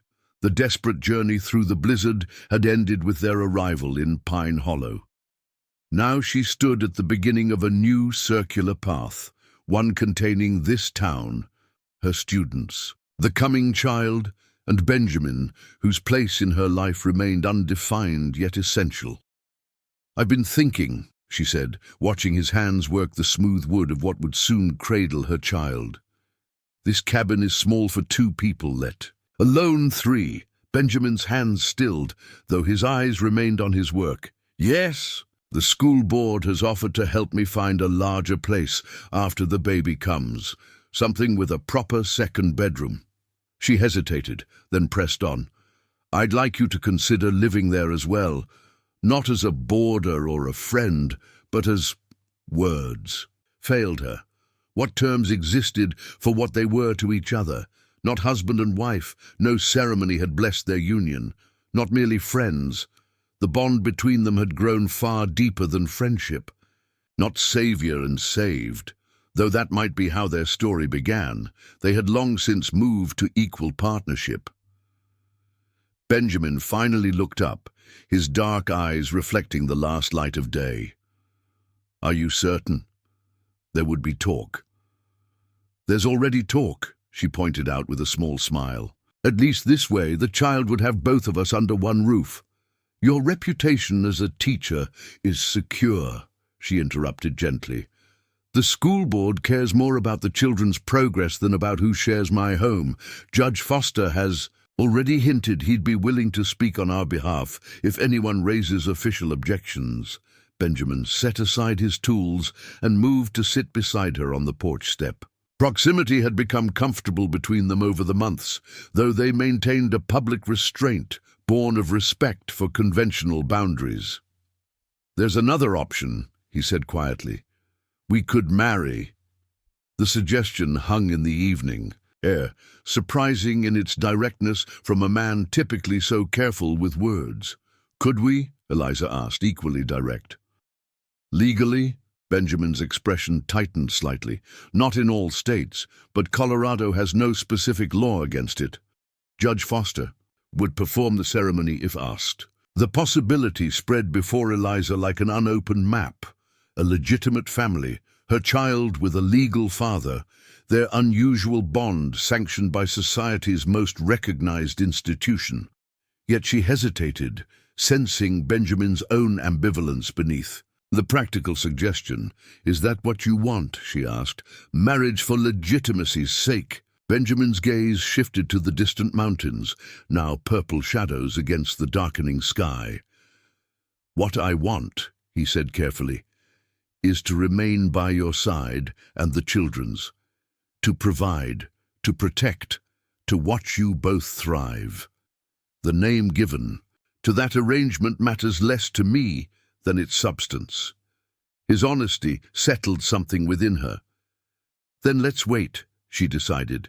After the baby comes, after we've lived together and truly understood what we're building, then we can decide if marriage would strengthen it or simply constrain it. In the deepening twilight, Benjamin's hand found hers, a rare gesture of physical affection that spoke volumes about his acceptance of her proposal. They sat together as the first stars appeared, two people who had survived nature's harshest trial, now facing a different kind of challenge, creating a family that defied convention in a world not yet ready to embrace such defiance. June brought increasingly uncomfortable heat and the final preparations for the baby's arrival. Eliza's classroom duties had ended for the summer, allowing her needed rest as her body grew unwieldy. The women of Pine Hollow, those who had embraced her presence among them, organized a baby gathering, presenting her with handmade blankets, gowns, diapers, and practical advice delivered with varying degrees of tact. Mrs. Rollins proved particularly supportive, visiting often to check on Eliza's condition and bringing nourishing meals when the heat made cooking unbearable. During one such visit, while Benjamin was away guiding a survey party in the mountains, the older woman finally addressed the arrangement that everyone discussed, but few mentioned directly. "You know I think the world of you both," she began, her hands busy folding tiny garments while Eliza rested in the cabin's single comfortable chair. "And I understand better than most what you've been through together." Eliza braced herself for judgment or unwelcome advice. "What I don't understand," Mrs. Rollins continued, "is why you'd hesitate to marry. Is it because you don't love him?" The bluntness of the question caught Eliza off guard. "No," she admitted, "it's not that." "Is it because of Thomas? Feeling Disloyal to his memory, Eliza considered this possibility, which had indeed crossed her mind during sleepless nights. Partly, perhaps. Though I think Thomas would want me to find happiness again, Mrs. Rollins nodded, satisfied with the honesty of the response. Then it's the differences between you, his background, his heritage. Not as obstacles, Eliza clarified, quickly, but as realities that a formal union would force others to acknowledge and judge. Benjamin already faces enough prejudice without adding that burden. The older woman's eyes softened with understanding. You're protecting him, and he's protecting me, Eliza said with a sad smile. Each of us thinks of the other's reputation rather than our own desires. It's a strange sort of stalemate. Mrs. Rollins set aside the folded baby clothes and leaned forward earnestly. Let me tell you something about frontier towns, Eliza. They survive because practicality eventually overcomes prejudice. A useful man, a competent woman, these become more valuable than adherence to rules made in distant cities. She gestured around the small cabin. Pine Hollow needs you both. The children need their teacher. The miners need game meat through winter. The buildings need skilled hands for repairs. Her voice was gentle, and that baby will need a father who's present not just in spirit, but in name. The wisdom landed with surprising weight. Eliza had framed their hesitation as progressive thinking, a refusal to bow to conventions that served no purpose beyond social control. But perhaps, she now realized, they were actually allowing fear of judgment to override their own needs. And the child's? Think on it, Mrs. Rollins advised, rising to leave. That's all I ask. The conversation replayed in Eliza's mind over the following days as she waited for Benjamin's return. When he finally appeared, trail-worn but successful in his guiding mission, she found herself studying him with new eyes, this man who had repositioned his entire life around hers without complaint or expectation. They settled easily back into their routine, Benjamin staying late into the evening to complete work on the cabin before returning to his rented room above the blacksmith's. Neither mentioned the imminent change to their living arrangements, though the cradle now stood finished beside Eliza's bed, a constant reminder of what approached. On the summer solstice, the longest day of the year, Eliza awoke before dawn with a distinct feeling that something had changed. The baby, previously active primarily in the evenings, moved with unusual vigor as the first light appeared on the horizon. By mid-morning, when Benjamin arrived to repair her leaking water pump, the intermittent cramping she'd dismissed as normal discomfort had organized itself into a pattern she could no longer ignore. "It's starting," she told him calmly when he entered the cabin.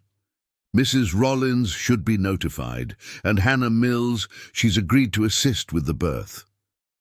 Benjamin's composure slipped momentarily, revealing a flash of alarm before his features settled back into determined focus. "Ah, you certain? It's early, not yet July." "Babies follow their own calendars," Eliza replied, with a strained smile, as another contraction tightened across her abdomen. "This one seems impatient to meet us." What followed was a day of steadily intensifying labor, the women of Pine Hollow, rallying around Eliza while Benjamin was firmly excluded from the birthing room, a universal tradition even here on the frontier. He spent the hours pacing the small porch, carving intricate patterns into a piece of pine to keep his hands occupied, while his mind remained fixed on the muted sounds from within the cabin. The sun had set and risen again before the distinctive cry of a newborn pierced the early morning stillness. Benjamin froze mid-stride, the carved wood forgotten in his hand, as he stared at the cabin door, waiting for news with barely contained emotion. Mrs. Rollins emerged first, her face tired but beaming. "A girl," she announced. "Healthy and strong, with a fine set of lungs." Benjamin sagged slightly with relief. "And Eliza?" exhausted but well. She's asking for you." The bedroom was dim and warm, scented with the metallic tang of birth and the sharp cleanliness of boiled linens. Eliza reclined against pillows, her face pale but radiant, cradling a small bundle wrapped in one of the gifts from the baby gathering. She looked up as Benjamin entered, her eyes shining with a joy he'd never before witnessed in her. "Come meet your daughter," she said softly. The child was indeed small, born early but not dangerously so, with a cap of dark hair and skin, a shade between her mother's paleness and Benjamin's copper tone. As he approached cautiously, the infant's eyes opened, revealing irises of deepest brown that seemed impossibly aware for one so newly arrived in the world. "She has your eyes," Eliza whispered. The simple observation acknowledged what had remained unspoken between them, that this child, conceived with Thomas months before Benjamin entered their lives, had somehow become theirs together in a way that transcended biology. The miracle was not the birth itself, but the family created in the aftermath of near tragedy. "Grace," Benjamin said, recalling their conversation from the trapper's cabin months earlier. "Her name is Grace." Eliza nodded, tears welling. Grace Sarah Wolfe Harmon. The hyphenated surname, so uncommon as to be revolutionary, represented everything they were attempting to build. A bridge between separate worlds, an acknowledgement of dual heritage, a family defined not by convention, but by choice and commitment. Benjamin reached out tentatively, allowing the newborn to grasp his finger with surprising strength. "Wolfe Harmon," he repeated, testing the sound of it. "A new beginning." As dawn brightened the small bedroom window, bathing the three of them in golden light, Eliza made her decision. "When I'm recovered, we should speak to Judge Foster about making official what already exists between us." Benjamin's eyes met hers over their daughter's head. "You're certain?" "Completely," she replied without hesitation. "Some circles complete themselves, so new ones can begin. Our circle started in a blizzard, with survival as its only purpose. Now it expands to include grace, to include a future. We choose deliberately." Outside, Pine Hollow awakened to another day. Miners heading to the hills, shopkeepers opening their doors, children released from school for summer playing in dusty streets. None could know that in a small cabin on the town's edge, a family had been born that would eventually challenge their preconceptions, expand their definitions of community, and help transform their frontier outpost into a true home. For now, the three remained in their private sanctuary, a man who had once walked between worlds, finding solid ground at last, a woman who had faced death emerging stronger than before, and between them, a tiny life representing hope that transcended the circumstances of her creation. Together, they formed a new constellation in the firmament of the American West, unexpected, unprecedented, and unbreakable. 5 years passed in Pine Hollow, each season marking changes both subtle and profound in the town and its inhabitants. What had begun as a small mining settlement had gradually evolved into a proper community, with aspirations beyond mere survival. A new church had been built, larger than the first. The general store had expanded to include a second floor of dry goods. Most significantly, the railroad, the very entity that had once abandoned Eliza to die, had established a proper station at the edge of town, connecting Pine Hollow more firmly to the wider world. Grace Wolfe Harmon had grown from the tiny newborn of that summer solstice morning into a spirited 5-year-old, with her mother's quick mind and her father's quiet, observational skills. Her dark eyes missed nothing, and her questions about the world around her often left adults scrambling for adequate answers.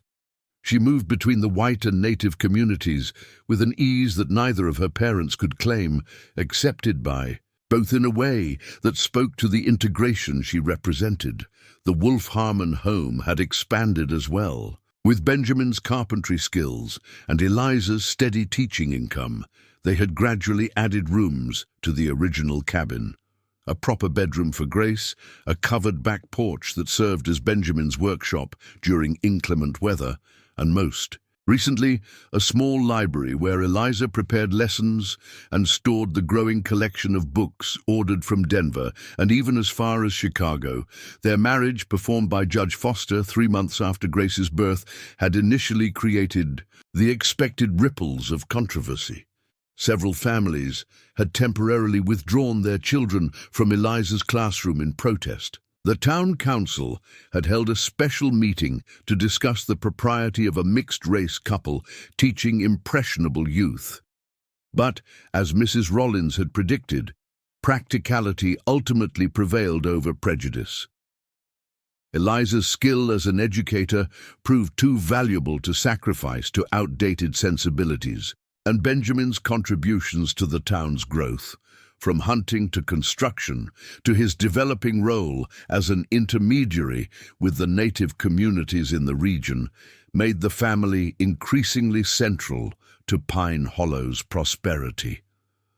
On a crispy autumn morning in 1892, Eliza stood at the schoolhouse window, watching the maple trees in the yard surrender their leaves to the wind. Behind her, 24 students worked diligently on their arithmetic exercises, 9 more than when she'd first taken the position. The sound of pencils scratching paper created a soothing backdrop to her thoughts as she contemplated the letter that had arrived on yesterday's train. The Denver courthouse had finally reached a verdict in the case against Maxwell, the Sierra Pass Railroad conductor. After numerous delays and legal maneuverings, he had been sentenced to 12 years for theft, negligence resulting in death, and endangerment of passengers. Justice, so long delayed it had almost lost its significance, had finally arrived. Eliza wasn't sure how to feel about the news. The man's actions had nearly killed her and her unborn child, and had caused actual death to at least one other abandoned passenger. Yet his cruelty had also, through a chain of impossible circumstances, led her to Benjamin and to Pine Hollow. Without that terrible night on the platform at Oak Ridge Station, she would have reached Denver as planned, would have lived with her cousin, and would likely have found some respectable widowed shopkeeper to marry eventually. A safe life, perhaps, but not the extraordinary one she now led. Mrs. Wolfharmon, a small voice, interrupted her reverie.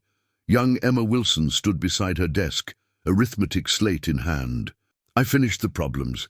May I help the younger children now?" Eliza smiled at her most promising student. "Of course, Emma. Check with Billy first. He was struggling with the carrying concept." As Emma moved purposefully toward the younger students section, Eliza returned to her desk, setting aside the courthouse letter to focus on the afternoon's history lesson. The past, while important to acknowledge, held less urgency than the present moment and the futures she helped shape daily in this classroom. The school day ended at 3 o'clock as always, with the children gathering their belongings and filing out into the autumn sunshine. Eliza remained behind to prepare the next day's lessons, a task that typically kept her at the schoolhouse until 4:30. Today, however, she had just settled at her desk when the door opened to reveal Benjamin, an unexpected midday visitor. "Is everything all right?" she asked immediately, concern rising at his unscheduled appearance. "Everything's fine," he assured her, removing his hat as he entered the schoolroom. "I finished the Wilsons' barn roof early and thought I'd walk you home. There's something I want to discuss." Intrigued, Eliza gathered her materials. "Let me collect Grace from Mrs. Patterson's first. She watches her after school on Tuesdays when I prepare lessons." They walked together through Pine Hollows, Main Street, drawing the usual mix of greetings and stares. 5 years of marriage had not completely normalized their union in everyone's eyes, but the overt hostility had largely faded to background curiosity. Benjamin's hand rested lightly at the small of Eliza's back as they navigated the busier section. Near the general store, a subtle public affirmation of their connection that never failed to warm her. "I received a letter from Denver yesterday," she mentioned, as they turned onto the quieter side street where the Patterson family lived. The conductor was sentenced to 12 years. Benjamin absorbed this information with characteristic thoughtfulness. "Does it bring you peace?" The echo of the question he'd asked years earlier brought a smile to Eliza's lips. Not peace, exactly, but perhaps a sense that a chapter has properly closed. He nodded, understanding as always the nuances of her feelings. Appropriate timing. Then, for what? Before he could answer, their conversation was interrupted by the joyful shout of "Papa!" as Grace burst from the Pattersons' front gate, launching herself toward Benjamin with complete confidence he would catch her mid-flight. He did, swinging her up into his arms with practiced ease despite her growing size. "I made a drawing of our house," Grace announced, proudly displaying a paper covered with colorful renderings of what was recognizably their cabin, complete with the new library addition and Benjamin's workshop. "It's beautiful," he praised, examining the artwork seriously. "You captured the pine tree by the porch perfectly." Mrs. Patterson appeared at her gate, smiling at the family tableau. "She's quite the artist," the older woman observed, "and a wonderful helper with my younger ones. Thank you for letting her visit." With Grace settled on Benjamin's shoulders, her preferred method of transportation despite Eliza's concerns about her getting too old for such treatment, they continued homeward. Their cabin sat on what was now the eastern edge of Pine Hollow's expanding borders, far enough from the bustle of town to feel private but close enough for convenience. As they approached, Eliza noticed fresh split logs stacked neatly beside the porch, Benjamin's preparation for the coming winter. "Now," Eliza said, once they were settled inside and Grace had been set up at her small table with paper and crayons, "what did you want to discuss that couldn't wait until dinner?" Benjamin's expression grew serious as he removed an envelope from his pocket. "I received this yesterday from the Cherokee Eastern Band Council." Eliza accepted the letter with curiosity. Benjamin maintained connections with his tribe, traveling to the reservation several times yearly to visit his aging mother and participate in important ceremonies. But official correspondence was unusual. The letter, written in formal language that belied its significant content, extended an invitation, or perhaps more accurately a request, for Benjamin to return to the reservation in a permanent capacity. His knowledge of both Cherokee and white worlds, his success in navigating between the cultures, and his practical skills made him uniquely qualified to serve as a tribal representative in negotiations with the federal government regarding land rights and resource access. "They need someone who understands both sides," Benjamin explained as Eliza finished reading. "Someone who can translate not just words, but intentions." The implications settled heavily between them. A return to the reservation would mean uprooting. Their life in Pine Hollow, Eliza's teaching position, their carefully expanded home, Grace's familiar surroundings. Yet Eliza recognized immediately the significance of the request. For Benjamin, who had often felt caught between worlds, this represented a profound acknowledgement of his value to his people. "When would they need your answer?" she asked, carefully keeping her tone neutral. "By spring," he replied. "If we agreed, we would move after the school term ends." "We." The word carried weight, the assumption that they would face this decision as a family, that separation was not an option being considered. 5 years of marriage had cemented their partnership into something neither would willingly fracture. "And if we went," Eliza ventured, glancing toward Grace, who remained absorbed in her drawing, "what would that mean for me?" For Grace, Benjamin had clearly anticipated the question. "You would be welcomed as my wife. The Eastern Band has several mixed marriages, though not many. There's a school on the reservation that needs teachers, not well funded like here, but important work." Eliza nodded slowly, processing the possibilities. "And Grace would be raised in Cherokee traditions." Alongside the education you would provide, Benjamin confirmed. She would have both worlds, not caught between them as I was. The conversation paused as Grace approached, proudly displaying her latest artistic creation, a family portrait, with exaggerated features but recognizable likenesses. Eliza and Benjamin praised it appropriately before suggesting she begin setting the table for dinner, a responsibility the 5-year-old took very seriously. As Grace arranged plates and utensils, with methodical care, Eliza met Benjamin's eyes across the room. "We don't need to decide tonight," she said quietly. "This deserves careful thought." He nodded, relieved by her measured response. "We have months to consider." The evening proceeded with their usual routine, a simple but nourishing dinner. Stories by the fire as Grace prepared for bed, quiet conversation between husband and wife once their daughter slept. Yet beneath the familiar patterns ran an undercurrent of anticipation, of possible futures branching from this unexpected fork in their path. The following weeks brought autumn's full glory to the Colorado mountains. Eliza continued her teaching duties while contemplating what it would mean to instruct children of a different culture, with different needs and expectations. Benjamin completed his building projects in town with a new attentiveness, as if seeing Pine Hollow through the lens of potential departure. Grace, perceptive beyond her years, sensed the subtle shift in her parents' demeanor and responded with occasional bouts of clinginess, alternating with fierce independence. On a Sunday afternoon in late October, with the aspen trees flaming gold, against the evergreen backdrop, the family took their usual weekend walk along Wolf Creek, named long before Benjamin's arrival in the region, but now carrying a personal significance. Grace ran ahead, collecting particularly vibrant leaves for a project she'd conceived, while Eliza and Benjamin followed at a more measured pace.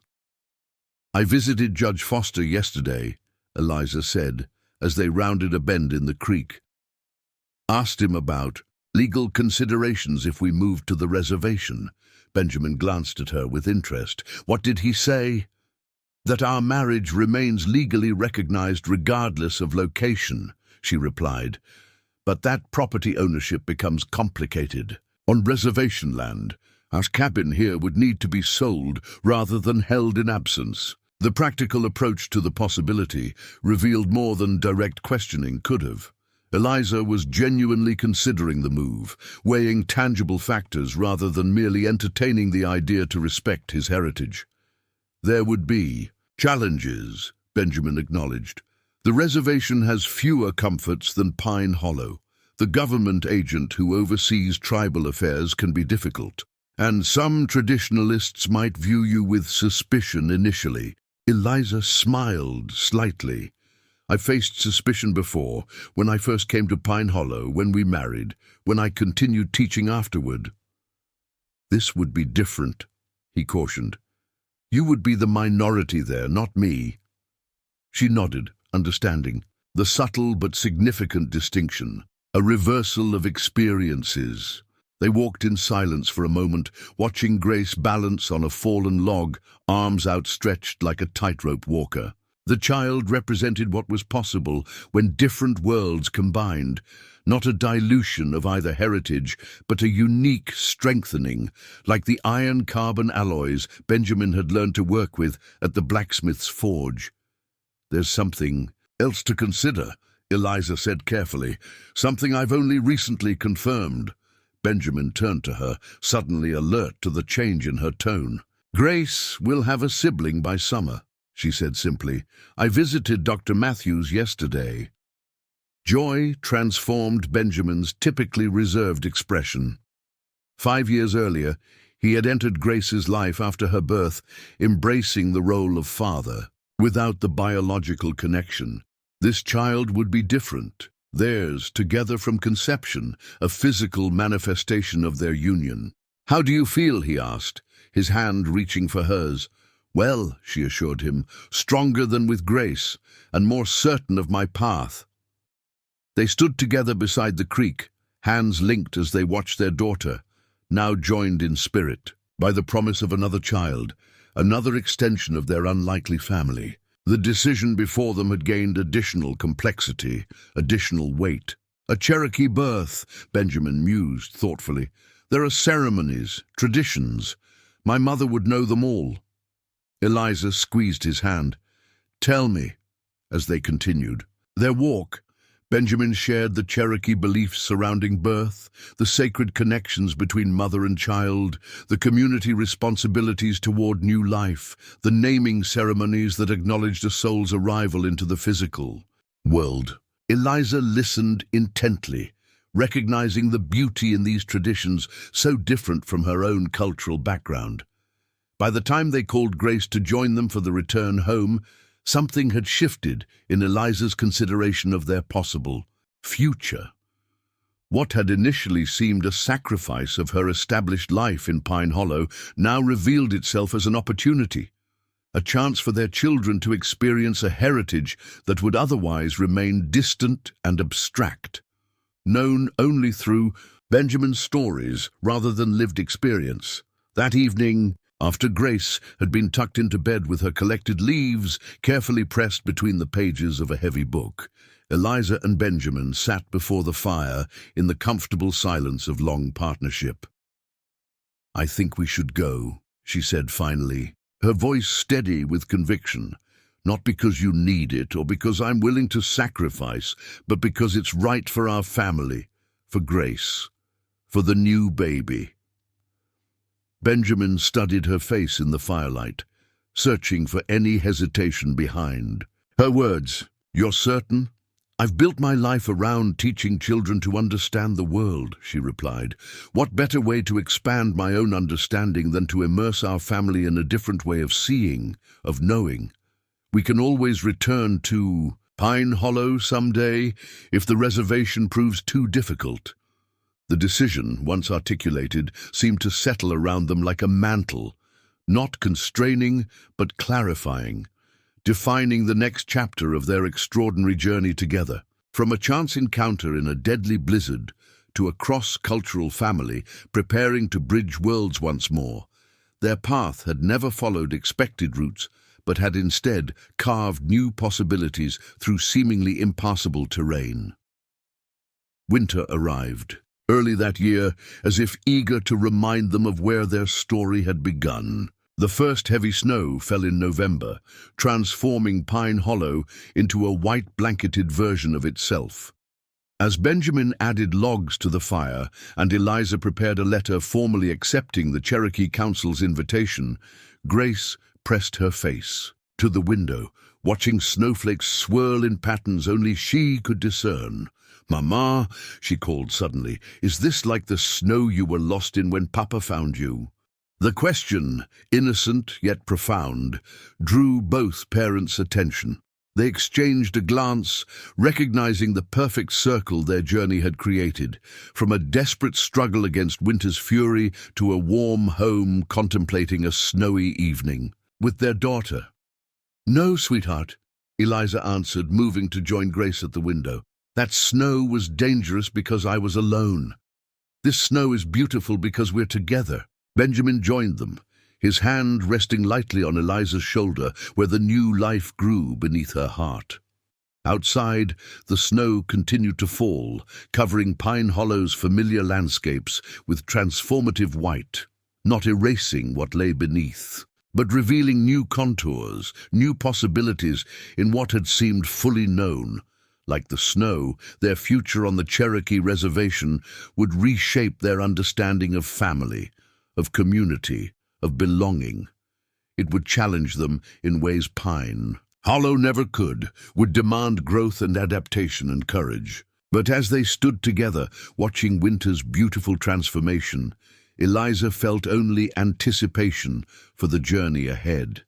A journey that had begun with abandonment on a snowy platform years ago, but had led, through hardship and love and unexpected turns, to this moment of perfect certainty. They were a family forged in blizzard and survival, strengthened through prejudice and acceptance, and now poised to carry their unique bridge between worlds to a place where such bridges were desperately needed. Whatever challenges awaited on the reservation, they would face them as they had faced all previous obstacles, together drawing strength from the unlikely bond that had first formed in the howling wilderness of a Colorado winter. Outside, the snow fell. Inside, the fire crackled, and between these elemental forces, the Wolf-Harmon family stood united, past honored, present cherished, future embraced with open hearts and the quiet courage that had carried them from strangers to soulmates against all odds. The journey to the Cherokee Reservation in the spring of 1893 marked yet another transformation in the saga of the Wolf-Harmon family. They departed Pine Hollow amid a mixture of well-wishes and concerned murmurs, traveling first by the very railroad that had once abandoned Eliza, then by wagon through increasingly remote territory until they reached the boundaries of the eastern band's lands nestled in the mountains of North Carolina. Their arrival caused a stir among the reservation community. Though Benjamin had visited regularly, returning with a white wife, a mixed-race daughter, and another child on the way, represented something entirely new. Marion Wolfe, Benjamin's mother, greeted them at the door of her small cabin with cautious joy.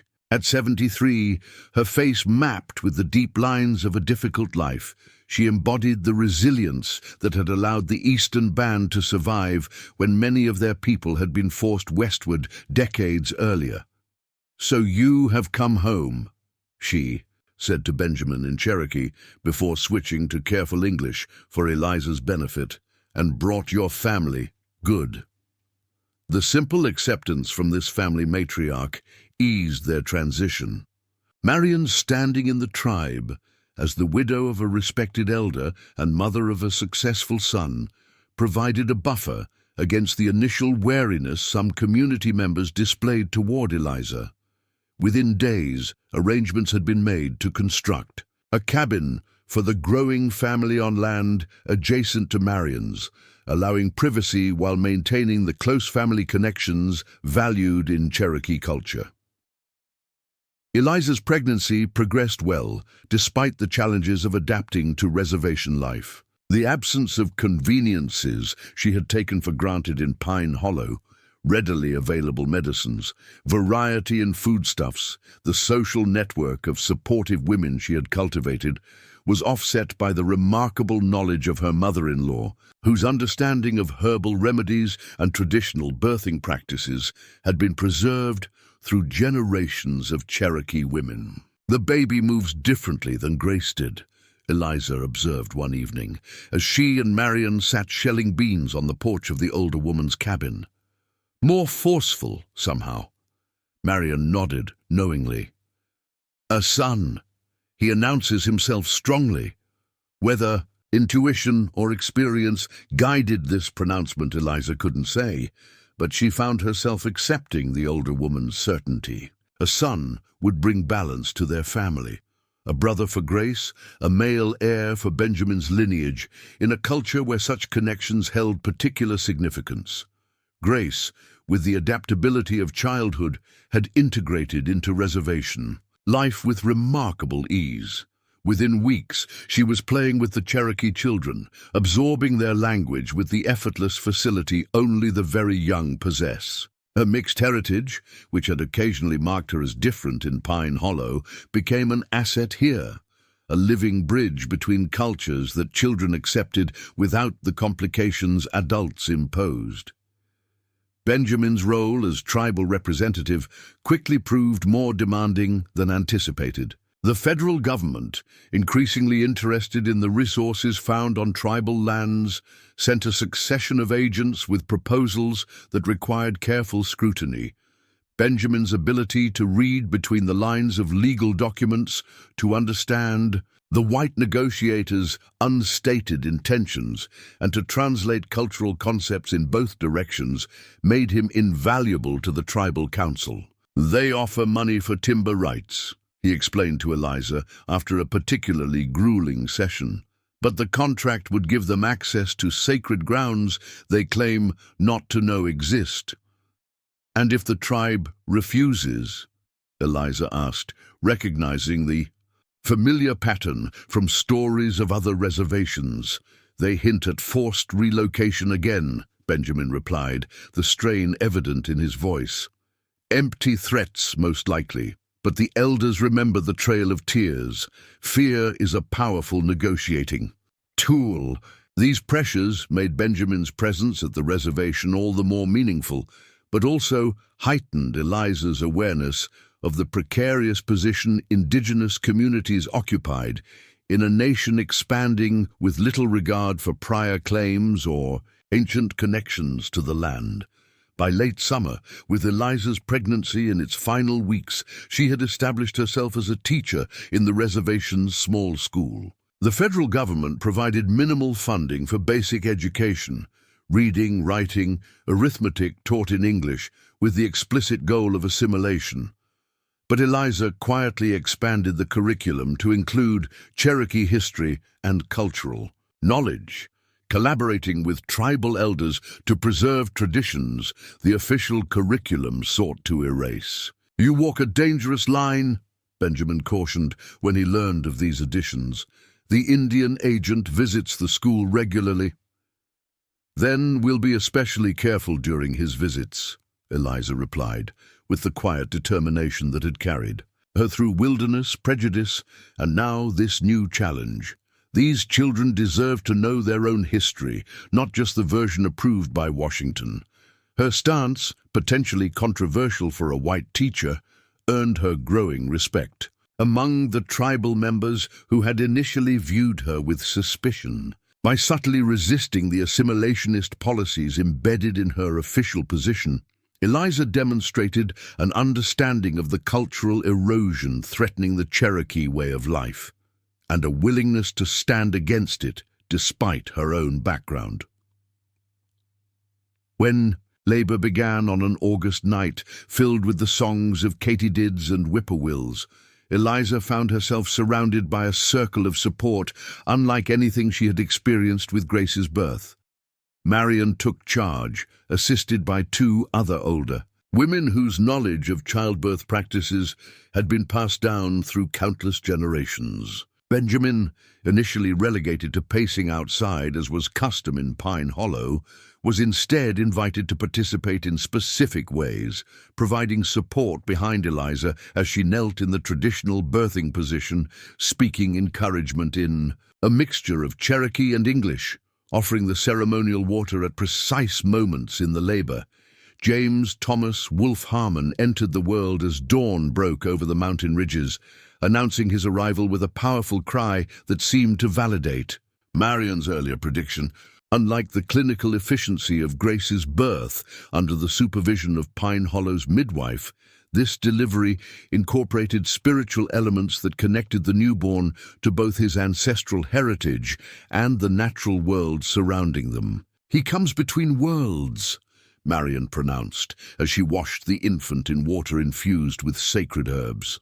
"Like his father before him, but he will never doubt where he belongs." The birth of a healthy son cemented Eliza's position within the community. What had been cautious acceptance transformed into genuine inclusion as she recovered under the care of the women who had attended the birth. Grace, fascinated by her new brother, appointed herself his primary guardian, solemnly explaining to anyone who would listen that she would teach him everything important, a declaration that spanned from how to identify edible berries to the proper way to hold a pencil. As James grew from newborn to infant to toddler, the rhythms of reservation life became second nature to the Wolfe Harmon family. The challenges remained significant. Winters were harsh with limited resources. Government policies increasingly restricted tribal autonomy, and occasional visitors from surrounding towns brought prejudice that required careful navigation. Yet within these constraints, they found a richness of community and purpose that transcended material comfort. In the spring of 1897, nearly 4 years after their arrival, an unexpected letter arrived from Pine Hollow. Judge Foster, now in declining health, had been organizing his affairs and had discovered a legal matter requiring Eliza's attention. The railroad company, in addition to the settlement paid years earlier, had been ordered to establish a trust for Grace's education as part of a broader judgment against their negligent practices. The funds, now substantial with accumulated interest, would become available when she turned 18. "We should return to finalize the paperwork," Eliza suggested as she and Benjamin discussed the letter. It would be good for Grace to see Pine Hollow again, to understand the place where she was born. Benjamin agreed, recognizing the importance of maintaining connections to all parts of their family story. Arrangements were made for a month-long journey, time enough to resolve the legal matters and reconnect with friends who had formed such an important chapter in their lives. Pine Hollow had changed dramatically in their absence. The railroad station had expanded into a proper depot with regular passenger service. The main street boasted a bank, a photography studio, even a small hotel with aspirations beyond frontier functionality. Yet beneath the physical transformation, the essential character of the community remained, the practical frontier spirit that valued competence and contribution over rigid social boundaries. Mrs. Rollins, now significantly greyer, but no less formidable, welcomed them to her boarding house with open arms. "I knew you'd return someday," she declared, fussing over 9-year-old Grace and 4-year-old James as if they were her own grandchildren. "Though I expected it might be permanent. Just visiting this time," Eliza explained, though the warmth of the reception stirred memories of belonging that had occasionally seemed elusive on the reservation, where her acceptance, while genuine, always carried an element of exception rather than unquestioned inclusion. Their return created a minor sensation in the growing town. Former students, now young adults, sought out Eliza to share their progress and express gratitude for her teaching. Benjamin's craftsmanship was still evident in buildings throughout Pine Hollow, referenced with pride by current owners. Grace, old enough now to appreciate the significance of their family history, absorbed these encounters with thoughtful attention, piecing together the story of her parents' unusual beginning and the community that had embraced them despite convention. The legal matters were resolved efficiently under the supervision of Judge Foster's successor, a younger man who nonetheless approached the Wolfharmon family with the respect their history in Pine Hollow warranted. The Education Trust, when explained to Grace, sparked immediate questions about her future possibilities. "Could I attend a proper college?" she asked, eyes wide with the prospect. "Like the ones in Denver or even back east?" "If that's what you choose," Eliza assured her, sharing a glance with Benjamin that acknowledged the extraordinary nature of such an opportunity for a mixed-race girl from a reservation background. The funds would make it possible. This new horizon for their daughter prompted serious conversations during their remaining time in Pine Hollow. The reservation school, despite Eliza's dedicated efforts, could not provide the academic preparation Grace would need for higher education. Decisions loomed about where and how to continue her schooling as she approached her teenage years. "We could return to Pine Hollow," Benjamin suggested one evening as they sat on the boarding house porch, echoing the conversations of years past. "The town has grown. There's work for both of us." Eliza considered the possibility thoughtfully. "And leave your mother, your position with the tribal council, the community we've built?" The complexity of their situation had no simple resolution.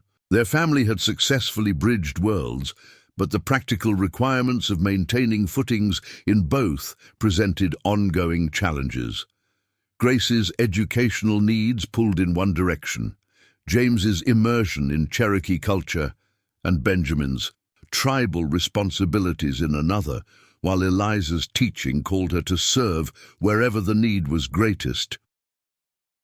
On their final evening in Pine Hollow, a surprise gathering was organized at the expanded schoolhouse. Former neighbors, students and friends assembled to share a meal and celebrate the Wolfharmon family's journey since leaving the town. Mrs. Rollins had evidently spread their story with characteristic embellishment, as several newer residents approached with barely contained curiosity about the legendary couple who had survived a blizzard and defied convention. Judge Foster, despite his frailty, attended briefly to present Eliza and Benjamin with an unexpected gift.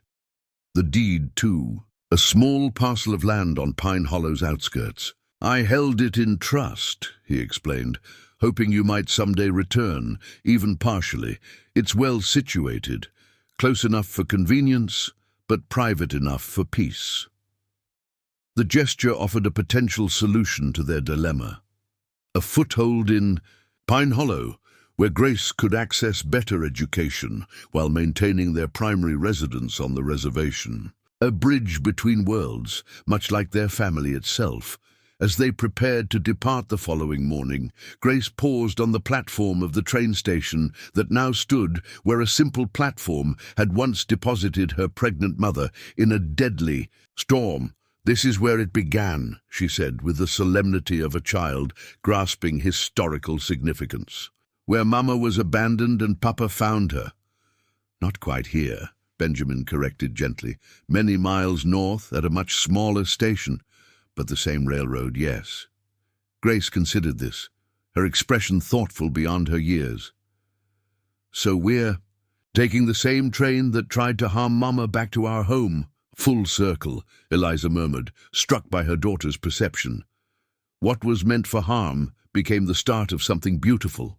The train that carried them back toward the reservation traveled the same tracks that had once been the site of careless cruelty, but now served as the connection between the different facets of their unusual family story. As mountains gave way to foothills and civilization thinned into wilderness once more, Eliza watched her children, Grace reading a book from Pine Hollow's new library, James sleeping peacefully against Benjamin's shoulder, and marveled at the journey that had brought them here. Their future would continue to present challenges. Grace would eventually need to make choices about education that might take her far from the reservation. James would navigate his own path between heritage and opportunity. Benjamin's work with the Tribal Council would grow more complex as government policies toward native peoples evolved, and Eliza would continue her careful balance of teaching federal curriculum while preserving cultural knowledge the government sought to erase. Yet as the train carried them eastward, Eliza felt not anxiety, but a profound sense of rightness about the path they had forged. From the desperate night when she had stood abandoned on a snowy platform to this moment of purposeful journey with her family, every step, however difficult, however unexpected, had led to exactly where they were meant to be.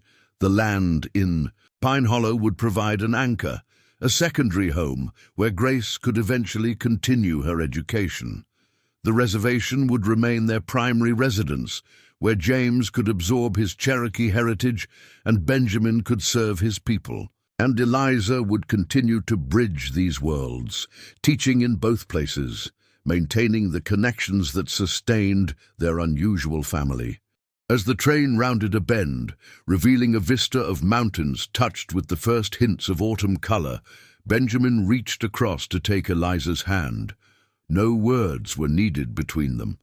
The gesture contained their shared history, present commitment, and future possibilities. From strangers thrown together by crisis to partners in an extraordinary journey that transcended conventional boundaries, they had created something rare and precious.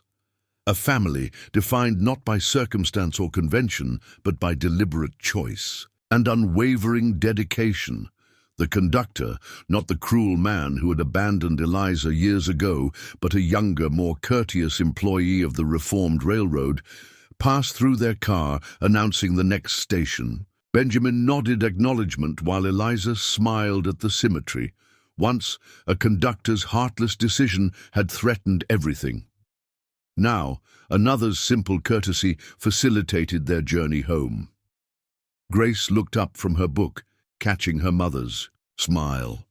"What are you thinking about, Mama?" "About journeys," Eliza replied.